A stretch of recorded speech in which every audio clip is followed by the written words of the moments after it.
Done with that. We'll leave that open. Good morning, everybody. How y'all doing? Welcome to our rating for the week. We're discussing The Accountant with the eyes, as per always. Boom, boom. Let's see. Let's go here. All right. You can see that we just went live. Beat Brian to the punch. Mwahahaha.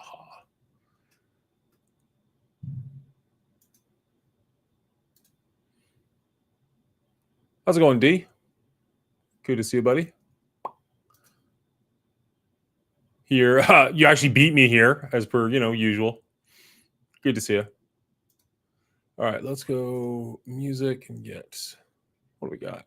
World music, atmosphere, indie rock. Nothing says indie rock like AI music.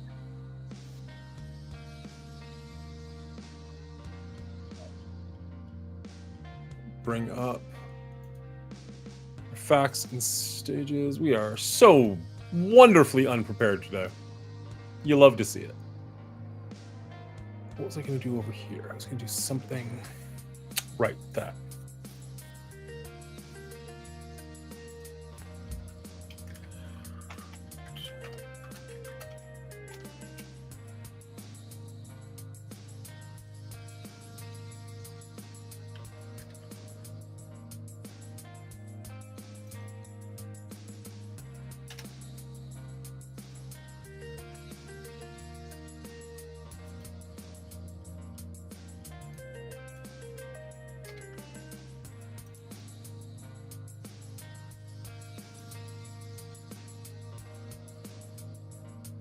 Done. Perfect. Okay, cool.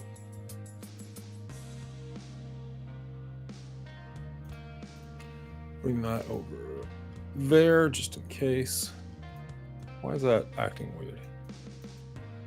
Why are you being like this? Better, but not great.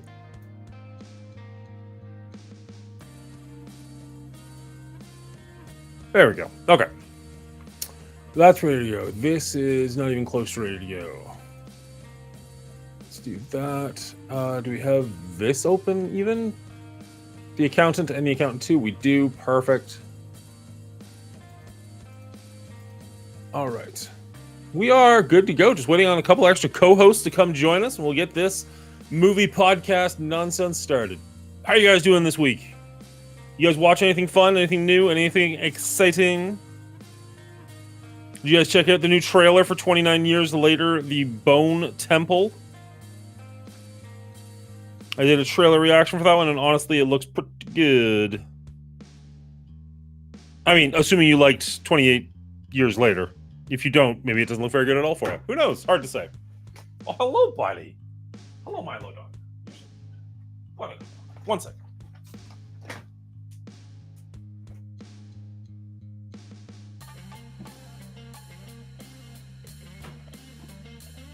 Oh, that's the other thing I need to do. I knew there was at least like 5 things I wasn't ready for yet. Let's check out Patreon and make sure that we are up to date with all of our followers. I think we should be. I didn't get any notifications that we got anything new. 2, 2, and 1. Yep, we are good. All right. Ready for everything. What's up, Bridget? How you doing? Milo knew you were coming. He left. He was right here, I promise. What's up, Faust? Good to see you, friend. How are you? All right. I have an idea for everything, but I don't actually have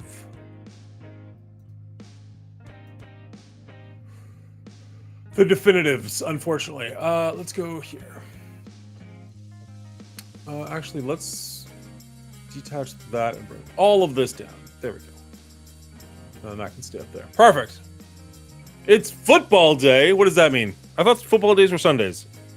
Forgive me, I don't know anything.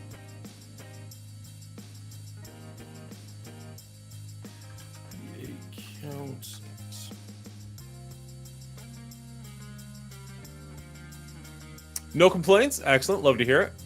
You guys are just shouting each other out. Hey, Hotep, how you doing, friend? Good to see you. Always glad to have you. All right. Wait, show me this. I've never actually said this out loud, but it's just one of those things I like to have anyways, for no reason.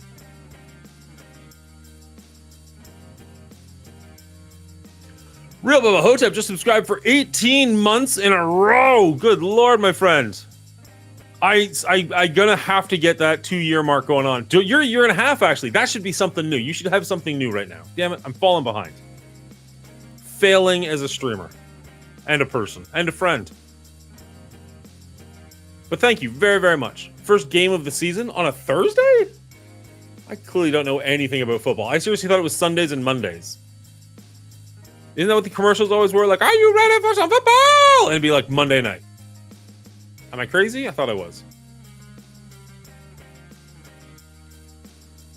And yes, that is exactly how the announcer sounded. You're not going to convince me otherwise. Hey, I know that guy. Good day, sir. No audio? Can you not hear me? I can hear you now. I thought you said something when you first got here. Maybe I did. I think I had the microphone muted, and maybe it worked this time. I don't know. Let's get that switched around, and I sent the shared chat goodie thing to you. Oh. Oops, that was the wrong button. Sorry there, chat. There it is. All right. Perfect. Good to see you.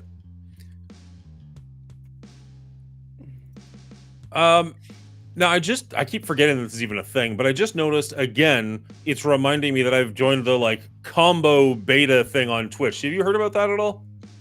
No. Okay, cool. I don't know anything about it really. Like even after reading up what they sent me, I'm still like, I don't really understand what's happening here. Essentially, people can give bits, and the more bits they give, the more combos happen. And the more combos happen, it's like a hype train, but for bits only. I think. Oh, I heard about that. Yeah, I haven't tried it. I heard something about that. It's a hype train with bits is kind of what it is. Yeah, I just wish I knew more about it. Like, it's like, does something show up on my screen? Like, can my audience earn something? Like, they're like, hype it up. I'm like, I don't know what it is yet. Like, right. What is it you want me to do? Hey, I don't chat, fully throw understand. hundreds of dollars at us in bits, and let's see how this works. We'll see what. Don't do it now. Don't do it now during our rating. Wait till we're like. Well, I guess you can throw it at Brian. You're live on your own channel, right? So you're good. I'm live. Yeah, I'm live. Don't do it now because nothing will happen on Restream. Wait till we're off Restream, and then throw all of your money at me. Yeah. But how you doing, sir? I'm good. I stayed quite busy today, which is great because I'm broke as shit. So. I'm a broke bitch these days, but I got to work today, and I got so much work. I got work for tomorrow too, so I'm happy. How you doing? That's all right. I'm doing phenomenal. It's a very busy week. We had Godforge Alpha 3 come out yesterday, which there's actual prizes for, so I kind of want to try that. But more importantly, they're splitting Alpha up into 3 groups now. Like that is correct. Used to be Alpha and Beta. That was it. You had a soft launch, global launch. That was it. There are 3 alphas, and then after this, we're going into beta. I don't know what they're doing with beta. If there's going to be multiple betas or just one, and then beta the actual launch is X12. hopefully the actual game comes out like Christmas-ish. Hey. I pitch Star Citizen to people. It's cool. Just I can't knock it. That's 13 years of alpha. Yeah. Oh my god, amazing. Bits combo icon is at the bottom under the viewing screen. It's the red heart icon, which is next to the gift subs button. Combo timer is very short though. It's not as long as a hype train. I'll throw hundreds of rubies in bits. Oh, thanks, Hotep. I honestly, I don't think it's gonna do fuck all right now. But I appreciate your willing spirit. Also, I love that Wonderful D knows more about it than I do. Chat's not gonna see anything for a second because I gotta turn HUD effects on and make sure that it's not screwed up and all my audio is right. I forgot to do those super important things. I hate it when you go live and then remember you haven't done everything you need to do to go live. Well, I did do my startup. Right, and I normally do all that stuff during the startup thing, but I ended up going live like 2 minutes early. I probably would have caught that and done it behind the scenes while I was doing the intro. I used to have, because like there was a long time where I'd go live and then be like, oh yeah, I need to have a microphone that works, and like nonsense, just like forgetting everything. So I actually had like a sticky note with like, do this, do this, do this, do this. And over time, I've kind of gotten rid of that. It doesn't really, I don't really use it as much. The checklist. I had the checklist. I mean, honestly, like there's ways you can set your entire studio up to be a one button press. Turns on all the lights you want, all the cameras, everything boots up, the windows go where they're supposed to go. But I mean, it takes like a week to set that whole gizmo up. And I already have the wrong lighting set up for it. I have my key lights, I guess you call them, like the ones that are shining the white light on me, are both wireless, and I have them on my Stream Deck, but it doesn't turn them on. It'll only turn them off and like fade them and stuff like that. So I can change the brightness and I can turn them off, but they won't turn on for some reason. Like I have to actually go into the opening program to like wake them up.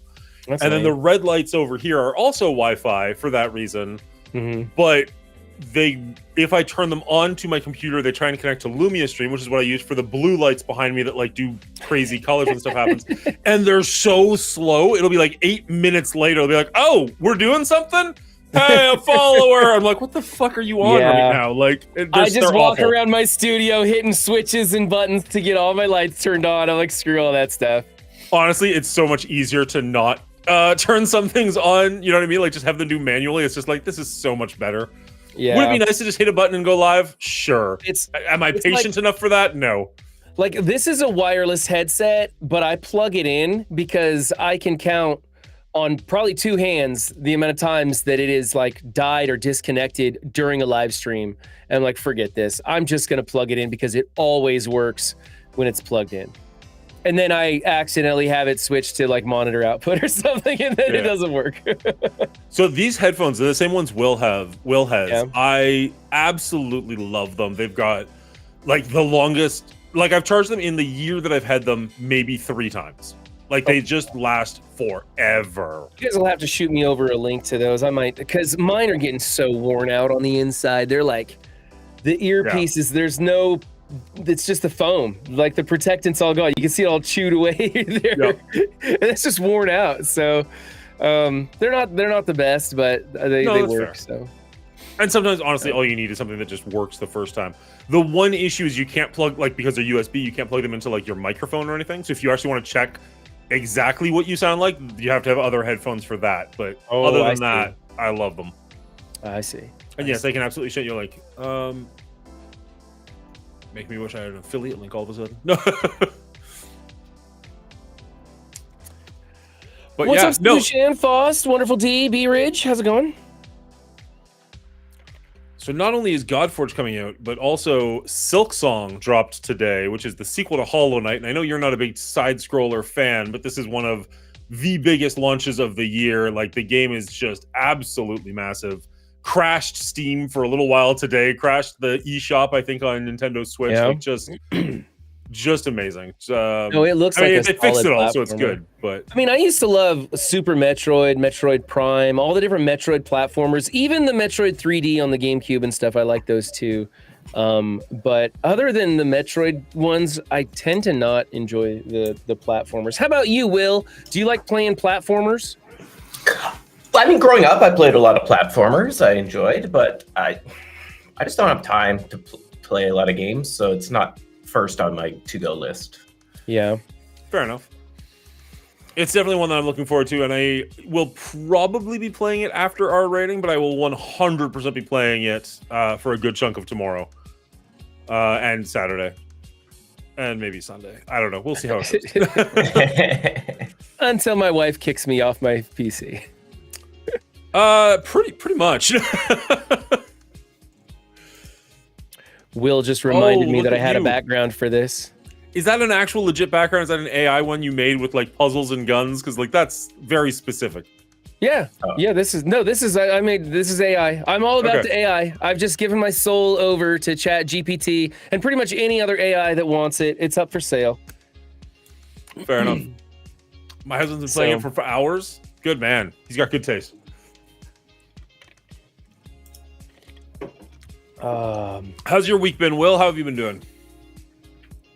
Good. Strong boy. First day of primary or kindergarten was today, so it was pretty exciting Very all nice. week leading up to it, and he had a good day, so everybody's happy. Isn't that just nerve-wracking as a parent, that first day walking them into the school and you can see they're so nervous and everything? Oh, it drives me nuts. Strong boy was like stoked. He's excited. Like a couple days ago, he's like, I had a dream. It was so good. I was like, oh yeah, what's your dream about? He's like, I dreamed that my teachers were hilarious and I made a friend. I was like, awesome, buddy. Awesome. The purest of dreams. Yeah, That's so great. he did say he made a friend today. No word on if the teacher's hilarious or not, though. So, Okay. Very but nice. yeah, no, he was just running. He was running on his way to school today. He was super Oh, excited. that's great. I'm glad. Yeah. I'm glad he had a good day. Brian, your kids have been in school since August, right? Yeah. I've got in fourth grade and 6th grade. They're 9 and 11. Okay. And they started in August, and we no longer have school on Fridays, so they're Ever? gonna be home tomorrow. For the rest of the year, no more school on Fridays. 4-day weeks. It's just the first month they did 5 days to make enough days. So that's why they start a little earlier in the year now, and then they just Just to don't get do the days in. Fridays. Wow. And they have this new rule that there is no homework for any grade level. There's no homework except stuff that you don't finish in class. Okay. Interesting. Until high school? Until college? I think all the way through high school is what it sounds like to me. I don't know, man. It's the public education system in America. I could probably just like sit them down on like a bus stop and just tell them to watch people, and they'd probably learn more. But Have you seen like way back when Simpsons, where Bart goes into a remedial class and he's just like, wait, so we're behind everybody and we're gonna go slower than they are? yeah. Yeah, I'm not a big fan of public education system. I actually do want to go to homeschooled for my kids, but it's just not in the cards right now. Yeah, financing that is tough to do. So when do they go to school until? Because our kids go to school until like the end of June, and they've got July, August off, and then they start school in September. Let's see. They get winter break, which is 2 weeks over Christmas. Sure. And then there's a spring break, which is 1 week, and then the summer vacation starts. I don't remember. That's too far away for me to worry about the end of school. I focus on what's happening this week.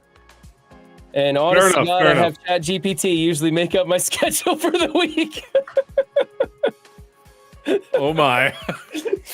I'm like, hey, Will's what's for brain breakfast, hurts. lunch, and dinner Monday through Friday? And it just gives me a menu. And I'm like, okay, give me a grocery list. And I go grocery shopping. And I'm like, hey, I got some stuff to do. Could you organize it for me? And then it just tells me what to do. So we're never watching the Terminator franchise on our rating, is what you're saying? I'm all for it. I'm like, screw it. Let the robots take over. They're doing pretty good for me right now. I, for one, welcome our new robot overlords. That's right. I'm shooting for middle management. You guys can be in those slave camps. Yeah. No. Wild. All right. Did we want to do something before jumping in, or just jump right into this thing? We've only got about 5 more minutes before 9 o'clock. I'm ready to jump into this thing, but I will warn you, I'm probably going to give a little bit of a disclaimer for my perspective on this film because I found this film highly offensive. That's fine. So I might just let people know that my personal perspective of this film is going to be dampened somewhat, and I would hope that other like parents to be wouldn't go into this franchise and get the wrong impression about certain things. Can I poke and pry at that a little bit? Oh, sure, And we can talk about it right maybe now. we should have done this off air, but at least it wasn't part of the actual episode. I'm not gonna make a big deal out of it. I just don't like the portrayal of Autism? kids with autism or Asperger's, the way that they showcase this and how Ben Affleck grew up and everything. I think it is absolutely an atrocious representation of special needs people. So, Do you think it was an atrocious representation of special needs, or do you think it was horrendous parenting? horrendous parenting? and we'll talk more about this as we go. But Yeah. I don't want a Jurassic Park situation. I don't want to say something off the cuff and offend or upset. you're not going to offend me or anything. I just want to put it out there because I have people in my family with special needs, and I also have people in my family with special needs, and I'm going the opposite direction as you. Maybe not like wholeheartedly, but well, let's just to put some it this way. extent. You can't beat the Asperger's out of kids with special needs. You just can't. I'm sorry. You end up with a broken, non-functioning human being. You don't end up with a super accountant with, Sure. line of sight down a mile down range. Like this doesn't happen that way. And it bothers me because I think that I know for a fact there are parents out there of kids with special needs, and they think they can put them in a room with flashing lights and loud music, and it's going to solve their problems. And that's just child abuse at this point. So. Yeah. There's definitely issues within the story, and I mean, we can save it for the recording. I think I don't think it's going to be an issue. I'm not going to get all bent out of shape or anything, or start throwing chairs or be offended at your guys' perspective of the movie. It's just that I'm letting you know my perspective is probably going to come with a little bit of a warning up front. That's legit. That's legit. Because this is the second time I've watched this film. Yeah, it's the first time I've seen it. I don't. This is definitely not a Jurassic Park for me, where I'm going to be like, oh my god, I'm defending it so hard. But like, I'm nervous. I'm going to be put in that situation already, where it's like, well, I'm going to be probably significantly higher than the two of you. Try, I'm going to focus my perspective on this film as the film, how it's made and how it's produced and all this and whatnot, and try and keep it there. I just know, like, the fun factor for this film is completely lost for me. I can't have fun watching this film when it angers me so much. Yeah. It's going to affect the rating. But the other aspects of how I grade this film can be focused purely on cinema. Yeah. I was looking into it a little bit before we got started, but I didn't do as much research as I should have. Anyways, we can get into it when we get into it. I'm not trying to offend you or anybody watching this. My level of knowledge of autism is low. I do have family members who are, again, I don't even know the proper term, affected, I guess. On the spectrum. On the spectrum. Is the current. But in theory, we're all on the spectrum. But none of us have gone through schooling for this. Right. No. Right. Like it is, and like, well, whatever. I'll save some of this because we can always just put it in the actual episode, and if it goes weird, I can always edit it and post. That's the magic of it. I won't talk about it in the video, but I do have family members. I have a family member with Angelman syndrome, which is an extreme form of autism. He's completely non-functioning, has to use a special walker to get around. Probably will never be able to live a solo life. Independently, right. Yeah, independent. And I have some other members of my family too that are higher functioning levels of autism, but legitimately diagnosed with autism and do need special needs to help develop their education and such. Gotcha. Yeah, that's totally fair. And that's the thing, which is great, actually, that you're here for that, because I don't have that knowledge. So what I did research for was like what the autism community thought about this film and its portrayal and things like that. And that's the only thing I can come from it. Oh, I'm dying to know. I didn't think to do any research for this. I'm not lived experienced. I'm not, I'm not in that world as much as you are. And obviously I'm not diagnosed on the spectrum. So it's very out of my realm, but I'm super interested to hear your standpoint and was interested in looking that up a little bit, not as much as I'd like to, of course. That's exactly what there's never enough. There's never enough, right? Yeah. I'm not like interested in making this all about autism or anything, but it's going to be a factor. I do want to focus on this. As a movie. It would be negligent of us not to at least bring it up and talk about it a little bit, right? It's for sure. I think to some extent, I've not seen 2. I've never seen 2. I haven't seen 2 either.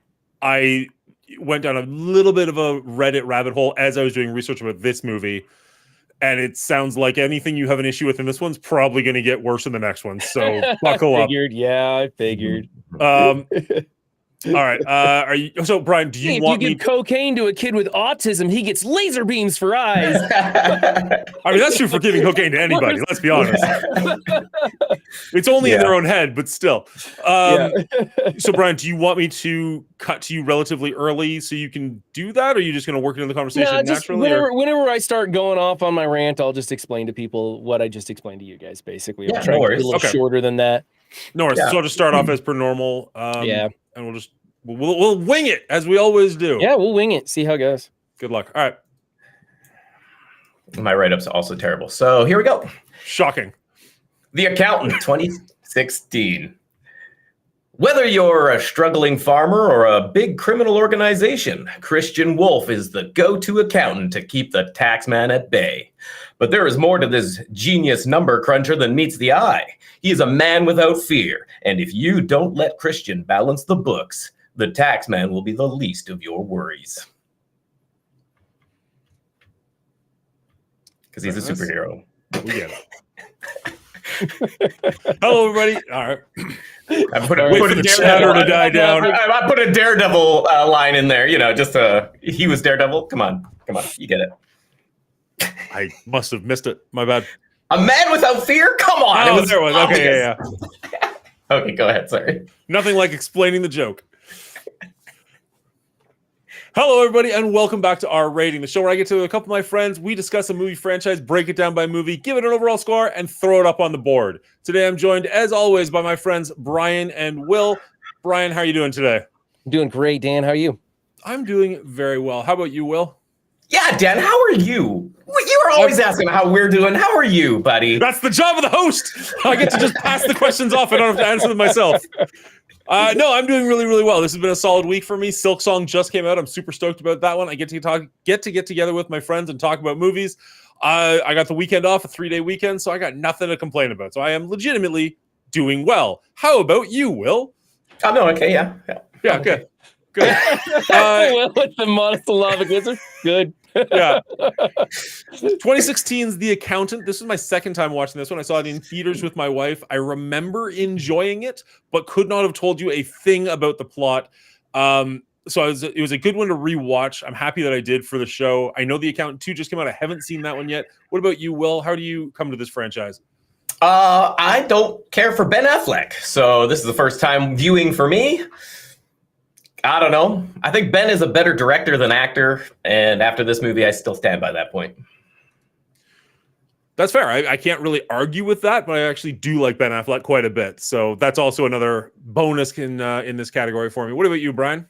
Well, you should have worn a blue shirt so it could be red versus blue over here. I'm with Will on this. Ben's a better director than an actor. And this is my second time seeing the film. I really didn't want to watch it a second time. I was very frustrated with it the first time. Long story short, I have people with special needs in my family, and I do not like the portrayal of children with autism and how they're raised to be Ben Affleck in this film. I think it was really atrocious and horrible, their angle on it. I'm trying to set that aside and look at this film from a cinematographer. I'm trying to look at it as a movie, right? And put my feelings about the subject matter on the side. But it is definitely going to dampen my score because I was very frustrated watching this film. Even the second time thinking like this, I still couldn't get past it. To put it short, you can't beat the Asperger's out of a kid with special needs, so please don't try. I really didn't like what they did in this film. So it's going to be troublesome for me. I'm going to try and get over it and just focus on this as a film. But no, second time around wasn't any better than the first for me.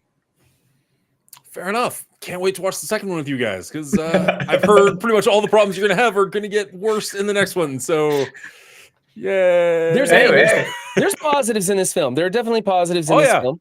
To start us off with some of the positives, I thought Anna Kendrick did an amazing job. Let's just give it up for all the actors in this movie. For the most part, like it's got a pretty stellar cast, and I would say the acting and the character work was better than most of the movie itself. John Lithgow, J.K. Simmons had some great but smaller roles in this. I mean, J.K. Simmons is one of my favorite actors in general. I did have a little trouble grasping his character at first. I thought he was going to be a bad guy. And then he turned out to have like a whole backstory to him, and it completely changed his character midway through. The transition there was a little awkward for me, but he still nailed all his lines and everything. He was a great actor, and the character was fine, but it was a kind of superfluous. It was unnecessary, I felt. Right. Like his whole arc was kind of unnecessary. The end 10-minute monologue was a lot for no reason, and we already were everybody's on the same page at that point anyway, I think. So it just seemed like out of place, a little out of joint there. And honestly, him going after Agent Medina in the beginning, and he's like, well, you're going to find out who this accountant is, or I'm going to put you in jail for all the stuff you did in your past. And it was like, why are you such a jerk? And then later he turns out to be like a pretty darn good guy, trying his best, I guess. Well, the other problem is he knows who this guy is. He's working with the accountant, really. Yeah. The accountant's like feeding him bad guys to put away. Like, it didn't make any real logical sense why he was like, this is how I'm going to find my replacement because I'm retiring soon. So it just occurred to me, and Dan, tell me if you agree with this. Sorry, I think the point is he's not good at his job. Like, he straight up says he's been failing at his job the entire time. So the fact that he wasn't good at talking to her kind of worked in the sense of like, I don't know what I'm doing, but I need somebody else to be taking over this because I do feel like I'm doing good, or good is happening because of me, almost despite me. And I just need to find somebody else to replace me, and I don't really have that much time to do it in. I also thought that it was kind of like evil for the sake of evil at the beginning, and then turns out he's not evil, just kind of incompetent. Yeah. I don't know. I didn't love his character, and there was like a split second where I wondered if he was going to be Ben Affleck's dad for a minute, and I was like, but when he's like, I want to find him so badly, I'm like, did he lose touch with his son, and this is what's going on? Like, I love J.K. Simmons a lot. I love this cast a lot. Like every couple of minutes, lot of great actors. That guy's in this. Jeffrey Tambor's in this. John Lithgow's in this. Like, there's so many good actors. And yes, I do put Ben Affleck in that list. Suck it. I love him. I mean, I kind of wondered if maybe J.K. Simmons was the whole purpose of him making her go after the accountant was so that she could start to understand who this guy was, because he was basically going to pass the torch to her and let her take over. But he wanted her to like become acquainted with the subject material on her own. Maybe that just occurred to me right now. I don't know why he had her hunting him down, just so that they could be in the room when his feet are up on the furniture and the phone rings, and they're like, give her a call, and she kind of takes over at that point.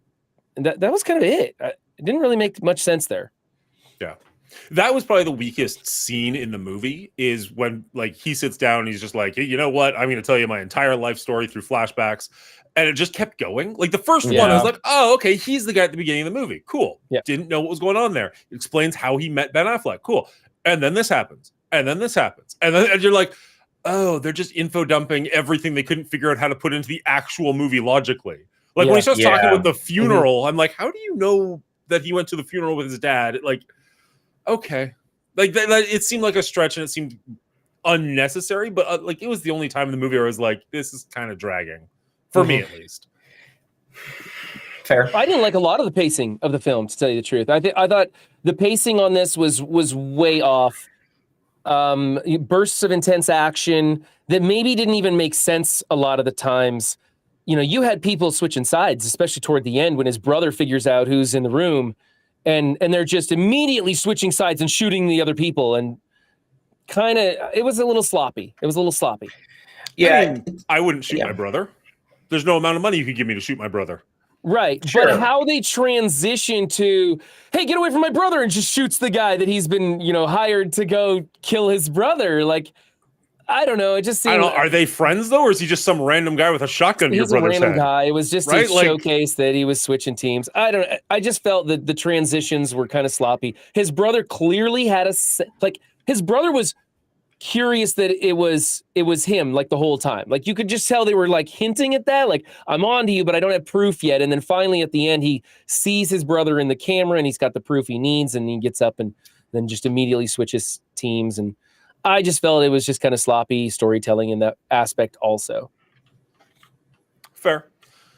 I completely forgot John Barenthal was even in this movie. Like I remember him on the posters of the second one, so I was expecting him there. But here's the thing with this movie. I saw it in the theaters and I remember enjoying it. and then I forgot everything about it almost instantly. And I watched this on Sunday, and I remember enjoying it. And I'm already starting to forget parts of this movie. Like, you know what I mean? Like, it's one of those, like, it's fun while you watch it, but there's nothing about this that, like, sticks with you or like, oh my God, I'm going to remember that forever. Like, I could probably watch this movie for the first time in 3 years. You know what I mean? Right. But that's not saying I didn't have a good time while I was watching it. Yeah, it does come across to me. It's weird. It's a weird mix. It's like the story itself is like Rain Man meets Dexter meets Daredevil. It's really a weird, almost comic book superhero movie in its core because it's so unbelievable. Yeah. But tries to be very serious and grounded in its execution. But I found it was maybe the writing that kind of failed it the most. It was almost trying to be too clever. And the writing couldn't hold up to that cleverness. The way they were going back and forth, nonlinear storytelling, and three, like, whoa, this is this person and this is that person at the end. Like, it just couldn't execute. And I felt that it was mostly a writing issue because, like, and all the actors kind of brought it up a mark where the writing kind of dropped it down. I don't know. I just felt like the storytelling just wasn't solid throughout. And that gave some of the pacing issues maybe, and some weird long monologues at the end trying to catch the audience up for some unknown reason. It just felt awkward. It feels a little bit like, and we haven't talked about this before, so I don't know what your stance is on this movie. It feels kind of like if you took John Wick and like removed key aspects of it. You know what I mean? Like, it just didn't quite have the emotional weight that John Wick had or the coolness that John Wick had, but it still had, like, he's still professional, he's still double tapping, he's still incredible with guns and hand-to-hand combat. Like, he's almost everything that John Wick is, but like just doesn't have the same impact level. Yeah, exactly. Is this before John Wick? Like John Wick, the choreography wasn't as amazing, nor were the scenes as cool, or the lights and all that stuff. It wasn't John Wick for sure. It was maybe 30% of John Wick. But when he's in combat, that was kind of who he was, that cool, calm, pulling off the perfect shot and everything. But he also had the other superpower of math and being able to go through all those numbers and do the work of 5 men and 15 men and do all this stuff in one night. And the crazy, autistic superpowers that they gave him. And you had that, which was completely unlike a lot of stuff, unless you go back to like Rain Man or something. That was a good call. I kind of said this was Rain Man meets John Wick, and then minus the talent in writing. But yeah, there's everything in this movie has been done better by somebody else in some other film, unfortunately. Altogether, it was entertaining, but I've seen better in every aspect. And then the overall, the biggest problem I had from this was the transition from the kids to the adults. Seeing Ben Affleck and the severity of they allude to him having Asperger's. They say the word Asperger's. They don't actually say he has Asperger's. They allude to it. Yeah. Basically saying they later say he has high functioning autism, which is Asperger's. He did not have high functioning autism. He was severely autistic. Yeah. And then to transition into who he was as an adult, he might as well have been playing the Terminator. He was just a person without emotion, and it wasn't very good acting at all in my opinion as the character that he portrayed as an adult. So the transition from him as a kid to him as an adult was just completely disconnected. Now, again, I watched this 4 days ago, so I'm already starting to lose pieces of it because that's how this movie is. What part of him as a child makes you think that he was low functioning as opposed to high functioning? Because like all we really see of him is trying to work on the puzzle, and he gets really upset because he can't finish his task. Like he likes to finish things that he started. The breakouts when his mother's leaving, he's clearly having an emotional reaction to that, but doesn't know how to express himself, and he's just absolutely losing it. Kids with autism don't know how to express their emotions and feelings. They don't understand them, and they don't know how to express them. He was completely coming unglued as much as a person could. And almost every sequence when you see him as a kid, except for the sequences when his father is paying somebody to beat him up. Every other time he's coming apart. He's showcasing how severe his situation is.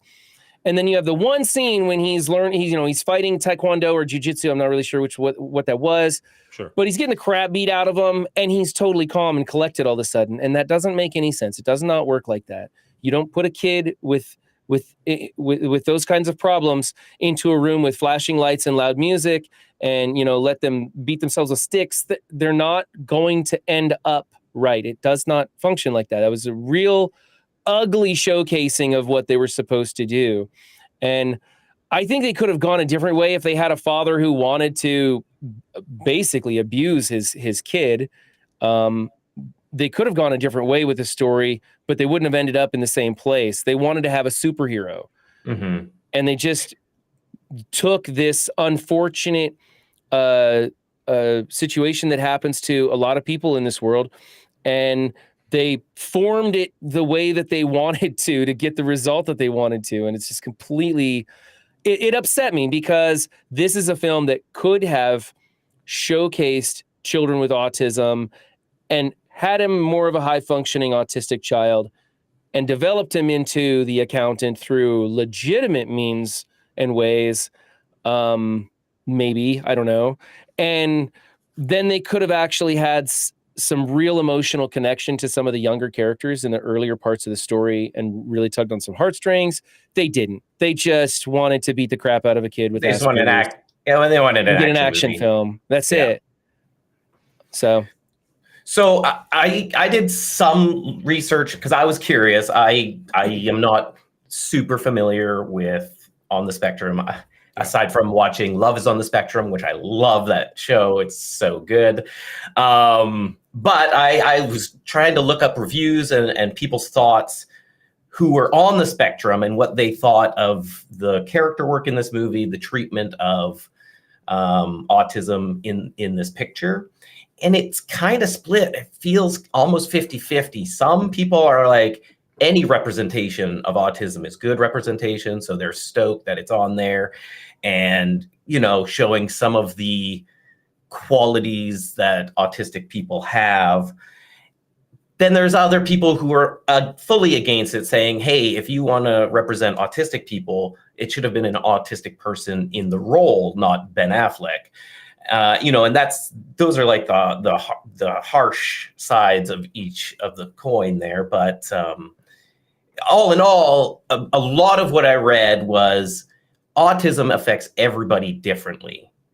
There is no one person you can model autism on.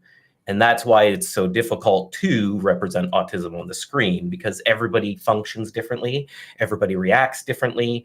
There are some common things that they have trouble with, but everybody is affected differently with autism. That's why there's high, medium, low levels. There's Asperger's and what have you. And so it's a very difficult subject to tackle.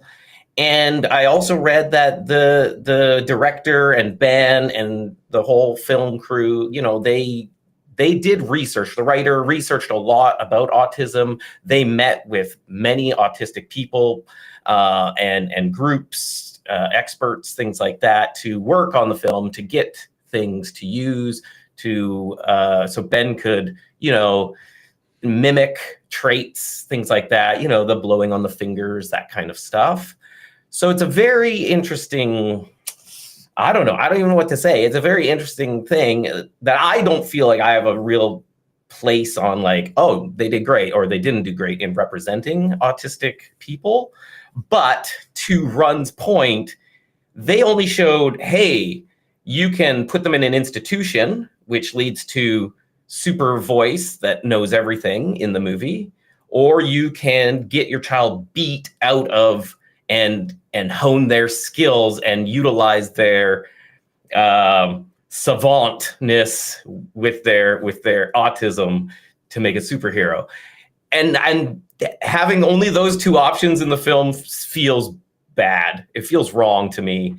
And so that's kind of where I felt in it. Not that I didn't like the representation of autism or how it, how they showed this person's autism on screen, like Ben's character, but more that just the way they handled making the autistic people into super beings, really, it just felt weird to me, and they could have handled that better.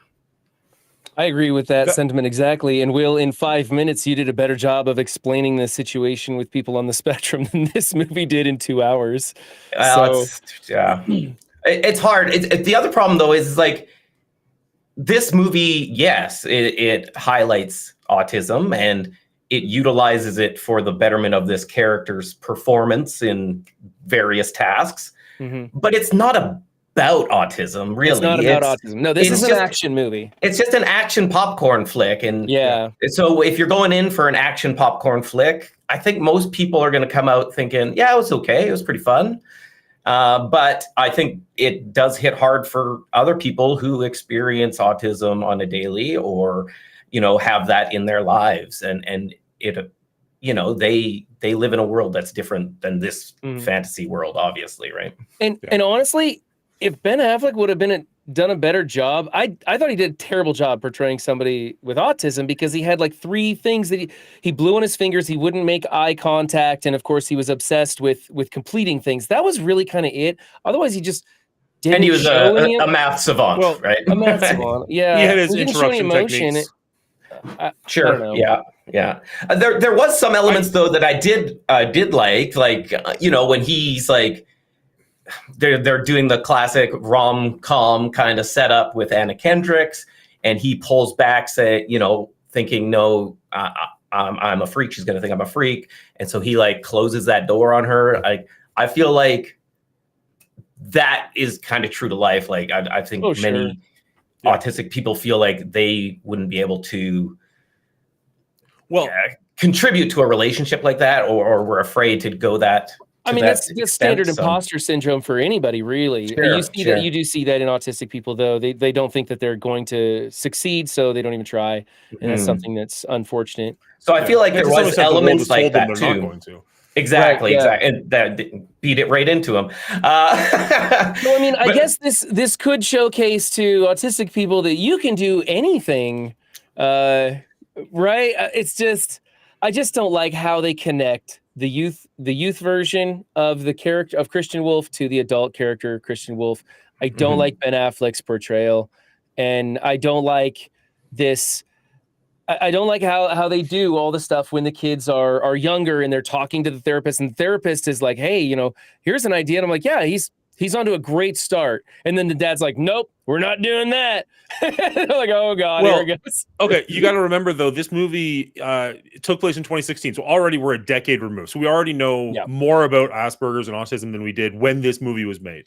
Right. But also, they're portraying something that happened in the 70s, like 80s, yeah. Like how little did we know about autism in the 70s? And a military dad, probably straight out of Vietnam.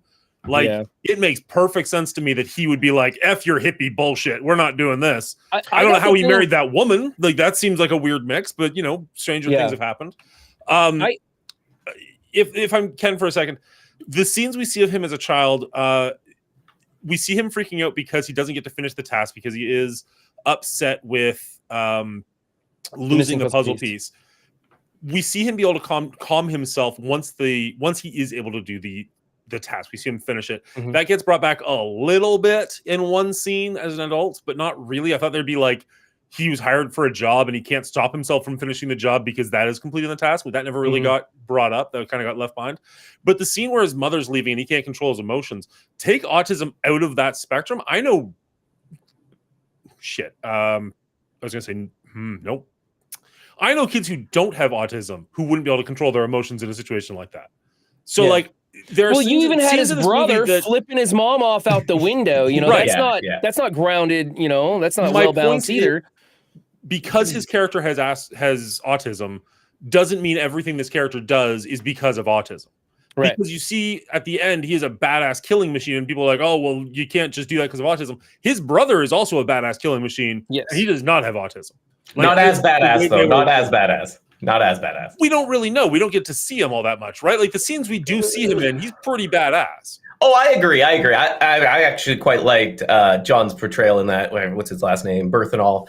I mean, it's Punisher-esque, obviously, or Shane-esque from Walking Dead. But he's good at what he does. He's good at what he does, and his quick talking, smart talking is really fun. Like, there's a lot of elements on his character that I really like.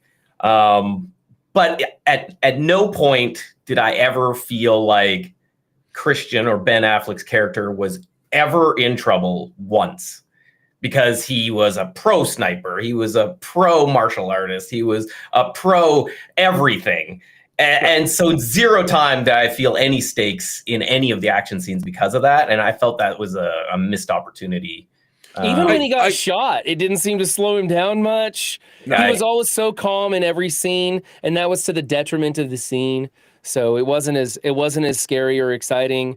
You know, he ended up throwing his brother on the ground and pointing the gun in his face, clearly able to overcome his brother, even with a gunshot wound.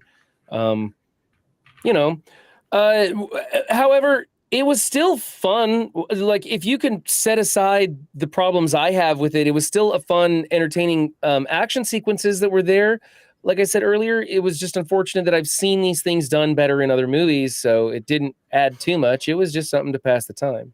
Yeah, right. I think I would agree with you. As much as I love this cast, and I thought the movie was competently done, if not well done, you're not wrong. Like, if you're looking for an action movie, there are better action movies. If I'm looking for a weird romance, there's better romance movies. Like, it does nothing wrong. It just doesn't do anything well enough to put its head and shoulders above the crowd. Like, it's just kind of good. Mm-hmm. Like, it's fine. I got a question then for you guys, because that's a lot of things I questioned, and a lot of things, like, people again, like, watching these other reviews of just trying to get more info of, like, stuff I don't know about. But I would also often hear of, like, the twists in the movie. Did you guys see the twists coming in this movie? What twist? Well, the twist that it's his brother. It's his brother that is the other. Oh, I knew that from the beginning. I was waiting for them to figure it out. Like, that's what I felt like a lot of this movie. And the voice on the phone, I knew was the little girl that gave him the puzzle piece. I knew that, like, as soon as the voice happened. But they have it as reveals at the end of the movie, and I'm just like, what's going on here? The extra special dialogue at the very end of the movie, when the father of the new attending kid at the school is walking with the headmaster, who's the brother or the brother of the girl who's on the phone, or is he the father of the girl who's on the phone? I couldn't remember. I think father. Anyway, they walk out and the guy's like, he's like, oh, like, that must have been a special donation because you could backdoor the Pentagon with the rig like that. And then the guy replies, oh, that's right. I forgot you were in software programming. And I'm like, this is such unnecessary dialogue. This is so dumb. Come on.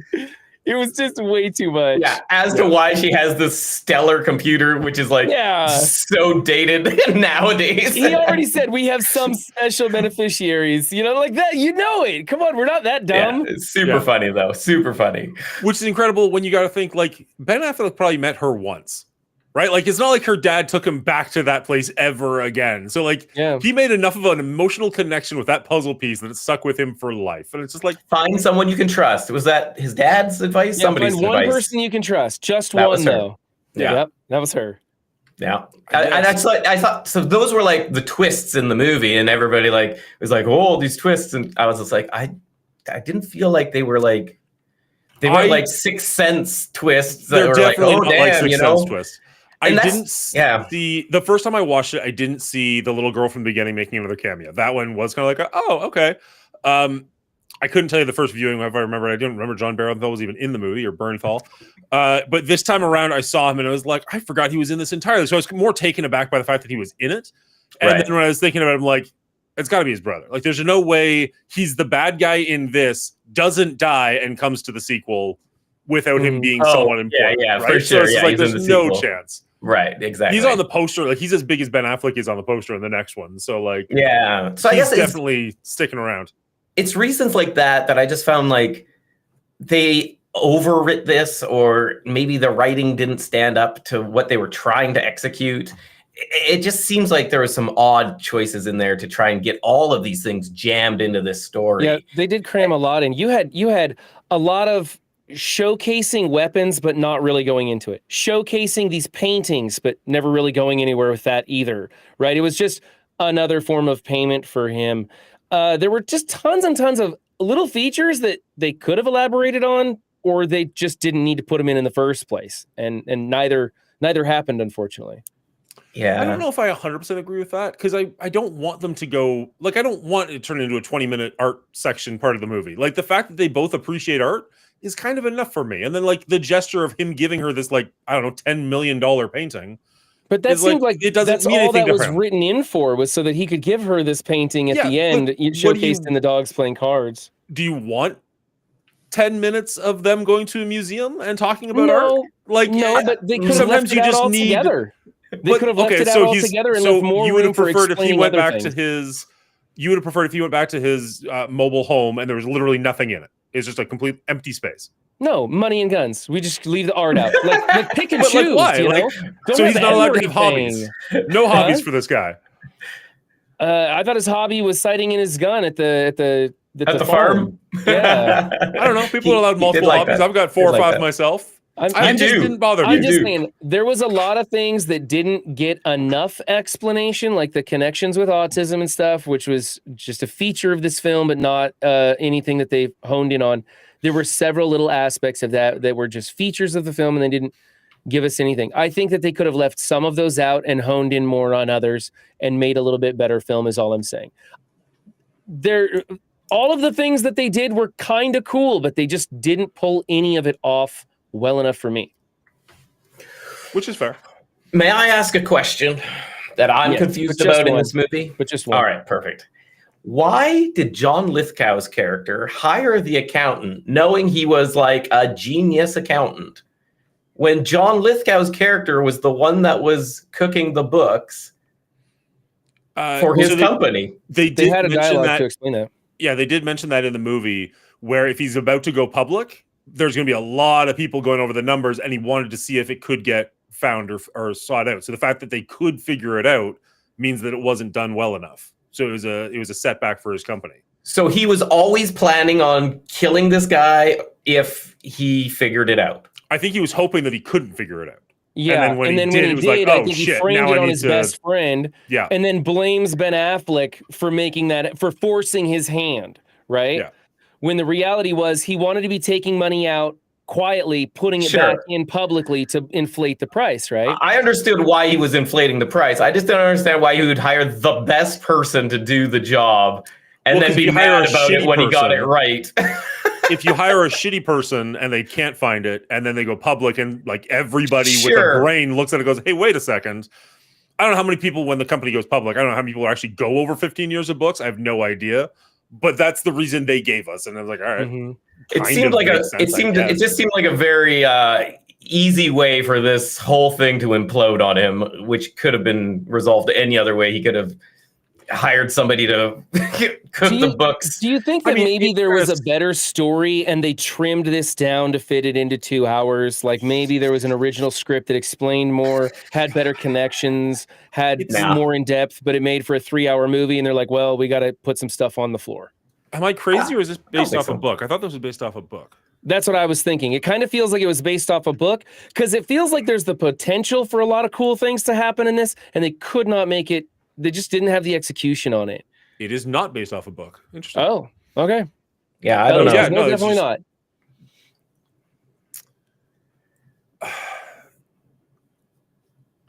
I don't know. If I was John Lithgow... Sorry, to go back to John Lithgow for a second. Go ahead. Yeah. The other thing is, obviously, John Lithgow would never think that this guy is a trained assassin.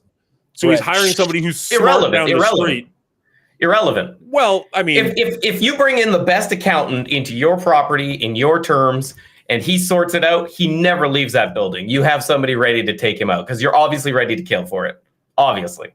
Well, I don't think you want to kill on company property during the daytime, but yeah, I get what you're saying. He thinks he's got, like, he does have like a world-class assassin and a team of assassins on his side. He's willing to kill, was it his sister? Did I miss that? His sister and his best friend?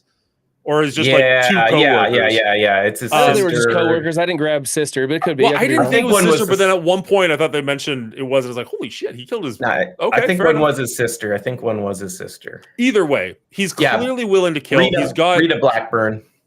world class assassins on his side. I'm sure he didn't think anything of it. It was just a matter of like, yeah, get the best person in here, see if they can crack it. If they can't, fantastic, we're golden. If they can, we need to cook the books a little harder, or whatever you do with money like that. That didn't super bother me. It was a little weird, but it was like, okay. Yeah. And Sifu Shannon Chat makes a good point. This whole thing started because they were supposed to pivot away from dangerous mafia books and go to something solid and safe. And then he ends up with a team of terrorists led by his brother, who's going to try and assassinate him because he found a money laundering scheme within. So it's kind of That's fair. ironic. I have It's another supposed to be a safe question. bet. I have another question. Sure. I know I was only supposed to have one. Brian, you don't That's have I to will answer allow this. it. slide. Dan can answer it. What is Ben Affleck's moral code in this? Because it is wishy-washy as far as I'm Yeah. concerned. I'd like an answer to this too, Dan. Why is he killing some people, not other people? He's laundering money himself. He's all over the board on this for me, and I'm not sure why or where or how any of it makes any sense. I think his moral code makes a bit more sense to me than John Barenthal's. His seemed a little bit more out there because the first time he's in the car with the guy, isn't he like, oh, you're laundering money, you need to stop doing that? And then he starts directly working for somebody who is laundering money. And it was just like, what? Like, where are you coming from on that one?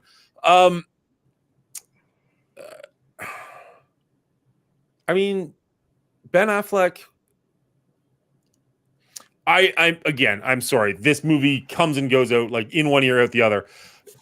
Was he not working for the cartels so that he could find out how they worked their business and then take them out from the inside?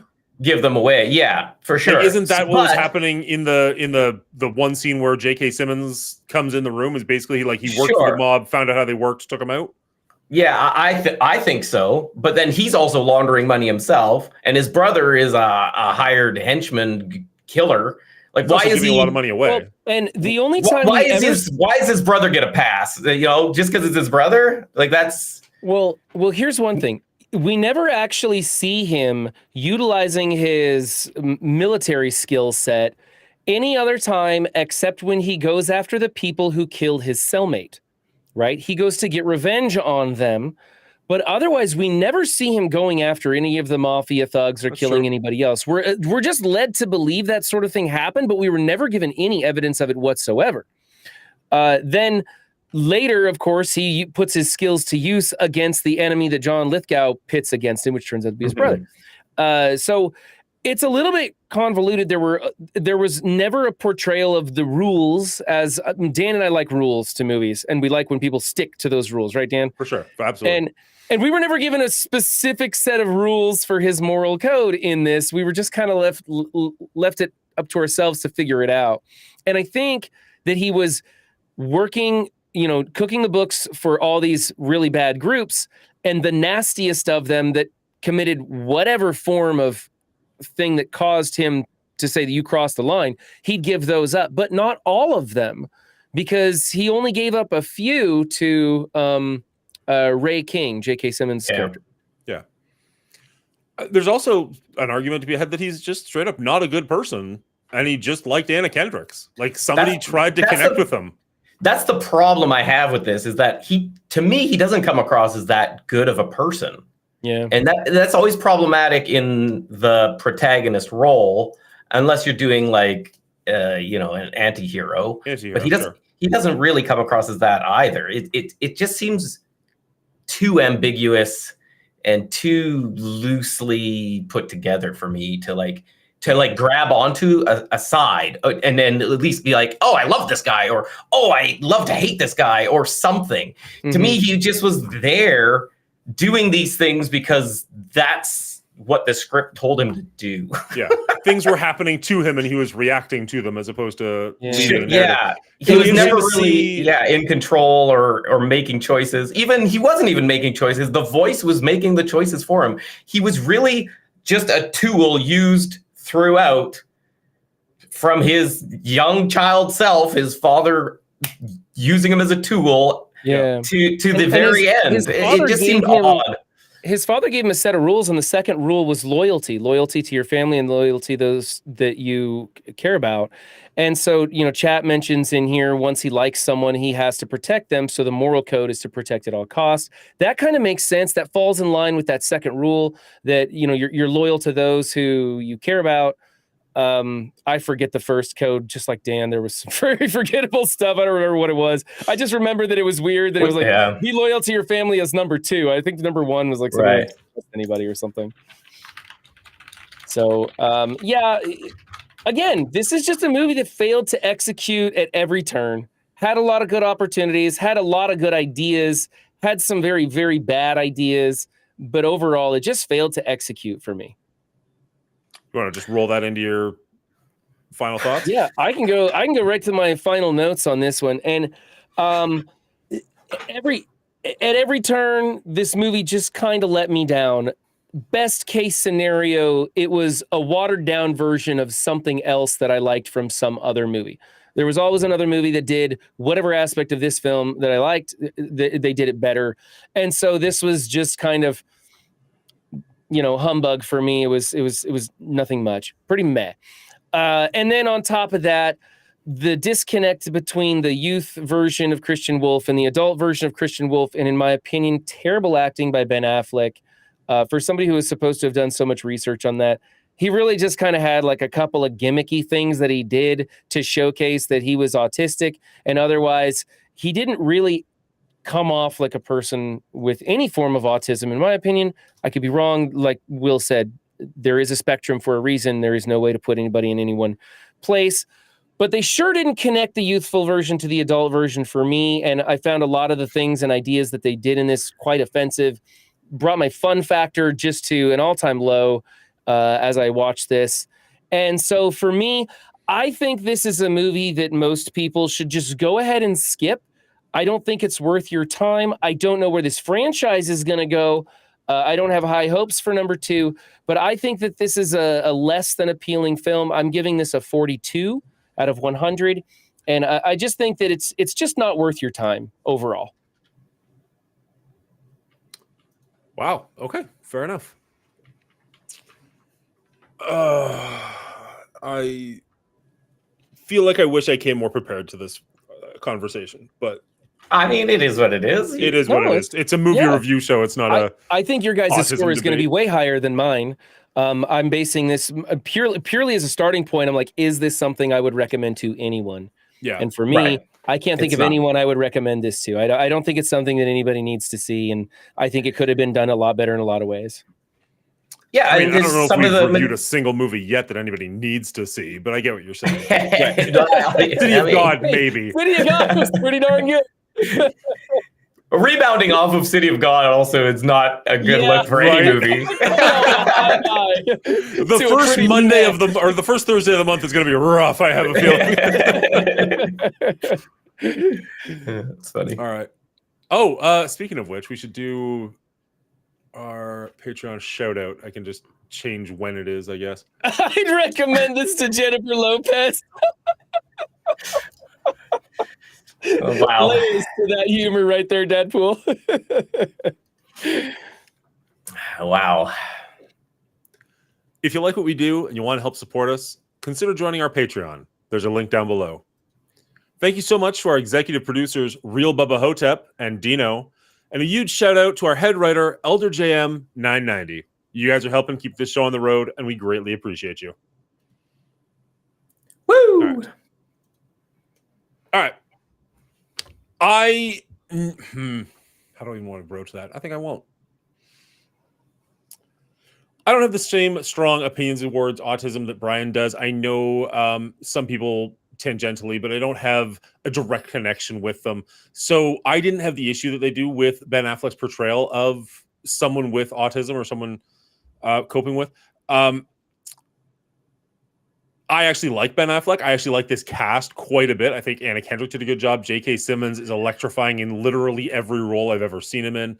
John Lithgow is a favorite of mine. So John Bernthal, again, great actor, or at least fun actor to watch. I think this movie did have some redeeming factors to it. The writing could have been a little stronger, and the fact that this came out after John Wick makes some of the action a little bit less exciting. But nonetheless, I did enjoy huge chunks of this movie. There's really only the one scene at the end where they're just like giving all the plot away in one exposition dump that was kind of like, okay, this could have been significantly better. But other than that, I really didn't have an issue with that movie, other than it's just so forgettable. Like, there's just nothing about this movie that stands out. It's fun to watch. I enjoyed the 2 hours while I was watching it.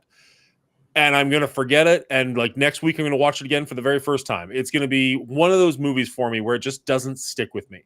But I remember liking this in 2016. And I remember liking this from a week ago. I don't think it's a bad movie. I can understand your perspective if his performance bothers you. Absolutely. It didn't bother me. In fact, I actually liked it.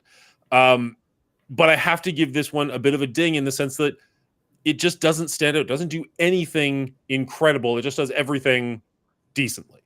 So I get a 70 for this movie. I thought it was fun. I enjoyed it. I would probably watch it again at some point, but I'm not running out to the theaters to watch the sequels.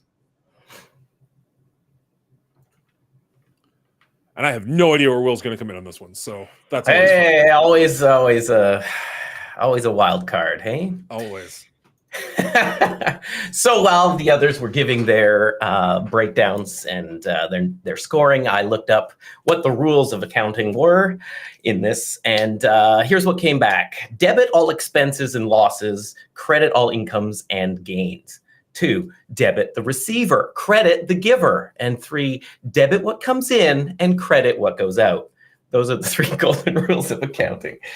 All right, there. You know what? That wasn't funny, but you know what? There was some funny moments in this movie. And I think it mostly came from the good acting that the good actors that Dan mentioned. I think the cast played well off of each other throughout this movie, and that's what kept it interesting for me. That's what kept my attention the most. The action was okay.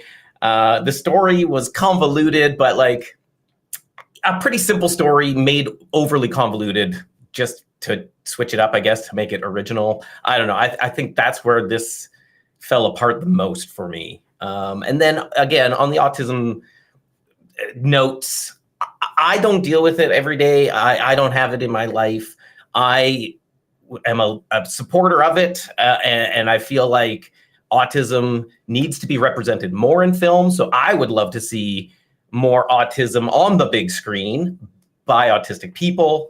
Things like the Love on the Spectrum, I found it is incredible. I find the people in that are hilarious and genuine and caring and fun. So I'll watch that every day of the week. This, I probably won't watch again. But that being said, it comes across as a fun popcorn movie, but at least it tried something new. So I give it a partial credit for that. It's not just like a Fast and the Furious 7. It at least tried to turn the action genre a little bit into something unique. So I give it some partial credit. Overall, I give this a 61 out of 100. As far as franchises go, it's not a recommend watch, but it is watchable.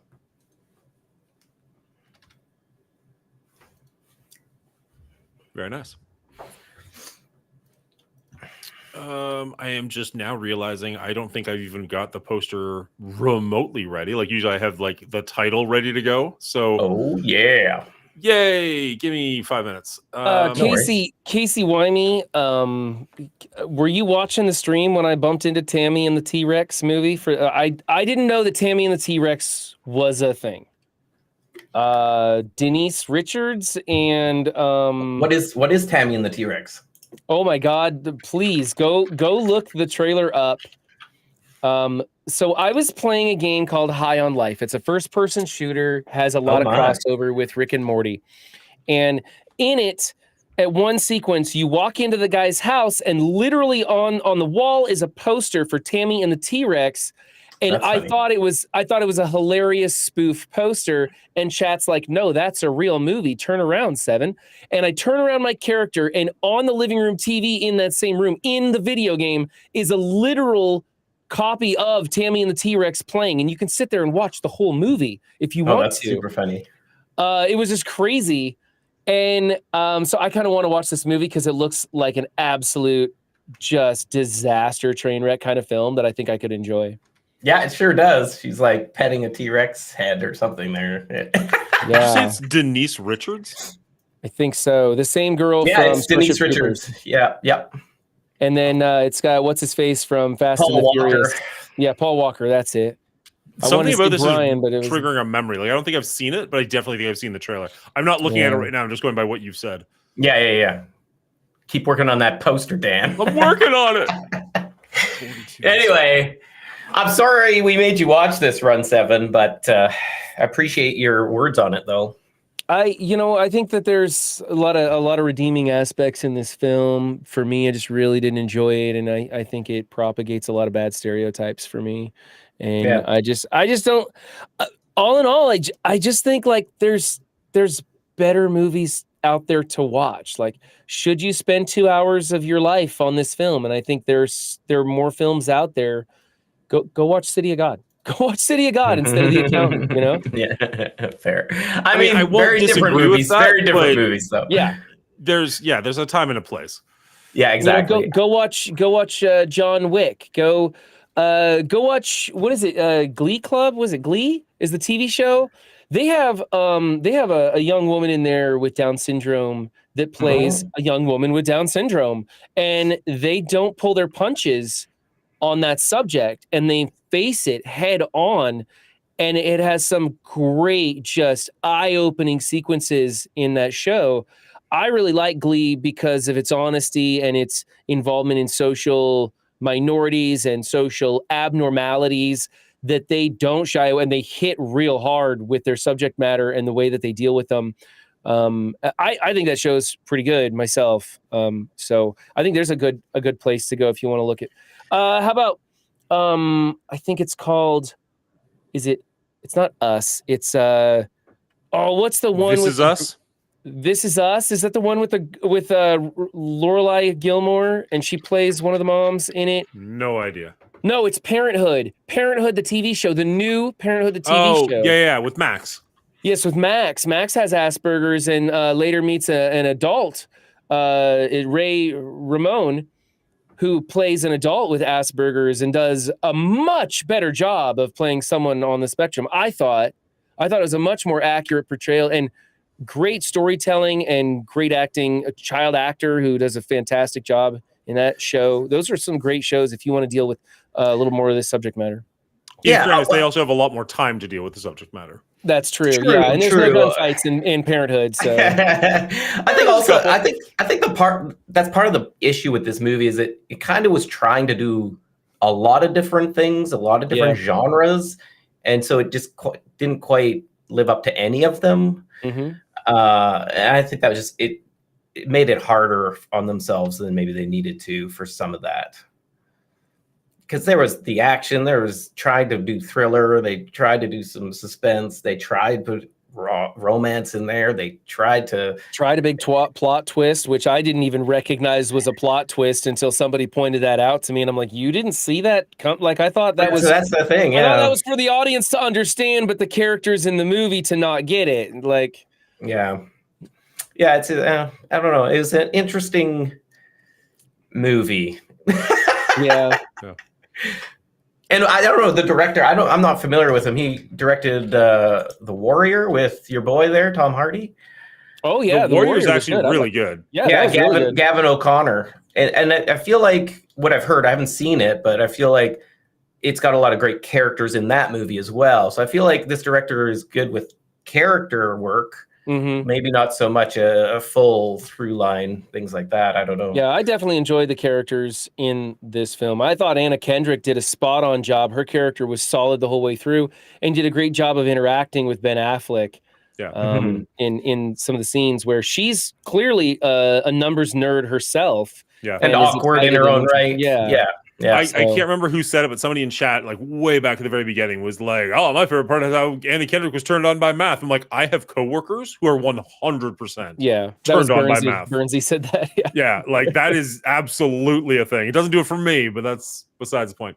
Anyways, all right. So with that, I hate how it does this. There we go. Nope. We'll get there eventually. All right. So with that, we have our final score. Not our final score. Our score for the first Anchorman Accountant. All right. With that, we have our score for Accountant. Just the first one coming in at 58. This is honestly lower than I thought it would be. I knew Brian wasn't a big fan, but I'm shocked it's as low as it is, and I'm sure it's only going to get lower. None of us have seen The Accountant 2, but nothing I was reading online says that it's going to bring this score up. So, yeah, I don't know. I saw some things, people saying it was better, actually. Really? Yeah. I'm hoping. Yeah, I mean, both. I was the highest on this one, so I'd love to come in and enjoy it as well. But Right. Yeah. Obviously, I enjoyed Jurassic World more than The Accountant. I definitely enjoyed Gremlins more than The Accountant. So I still think it's a tiny bit high for me. We'll see how number 2 goes. Knowing the subject matter and have already broken the seal on my angst for their portrayal and mostly their transition from the youthful version to the adult version of Christian Wolf. I think I can probably put that on the shelf going into number 2 and hopefully enjoy it a little bit more for what it is and just kind of let it go. Being a sequel, it might be that way because they don't need to touch on that growing up as much, maybe like the abuse side of it. There might be a lot because it feels like it's going to be him and his brother kind of taking on the world now. Yeah. That's what the sequel kind of looks like to me, Yeah. without knowing poster anything looks about like it. They're going against each other, so I don't know. Oh, what okay, comes could between be. them, but Yeah, either way, I think it's going to be if there's more John in this, I'm okay with that. He's fun to watch. He's quick and witty in the first one, so I would assume there'd be more of that. And so if they lean away from the childhood trauma and lean into the fun action comedy, it could be better. I hope they turn it into a bit more of a brotherly kind of love situation, a buddy cop kind of situation where Bernthal can kind of mock Ben Affleck a little bit. Exactly, he'll be the straight man. I think that could be a lot more fun and entertaining, and I could, and then maybe we can explore Ben Affleck's ability to try and portray someone on the spectrum a little bit better. Hopefully, he can do a little bit job.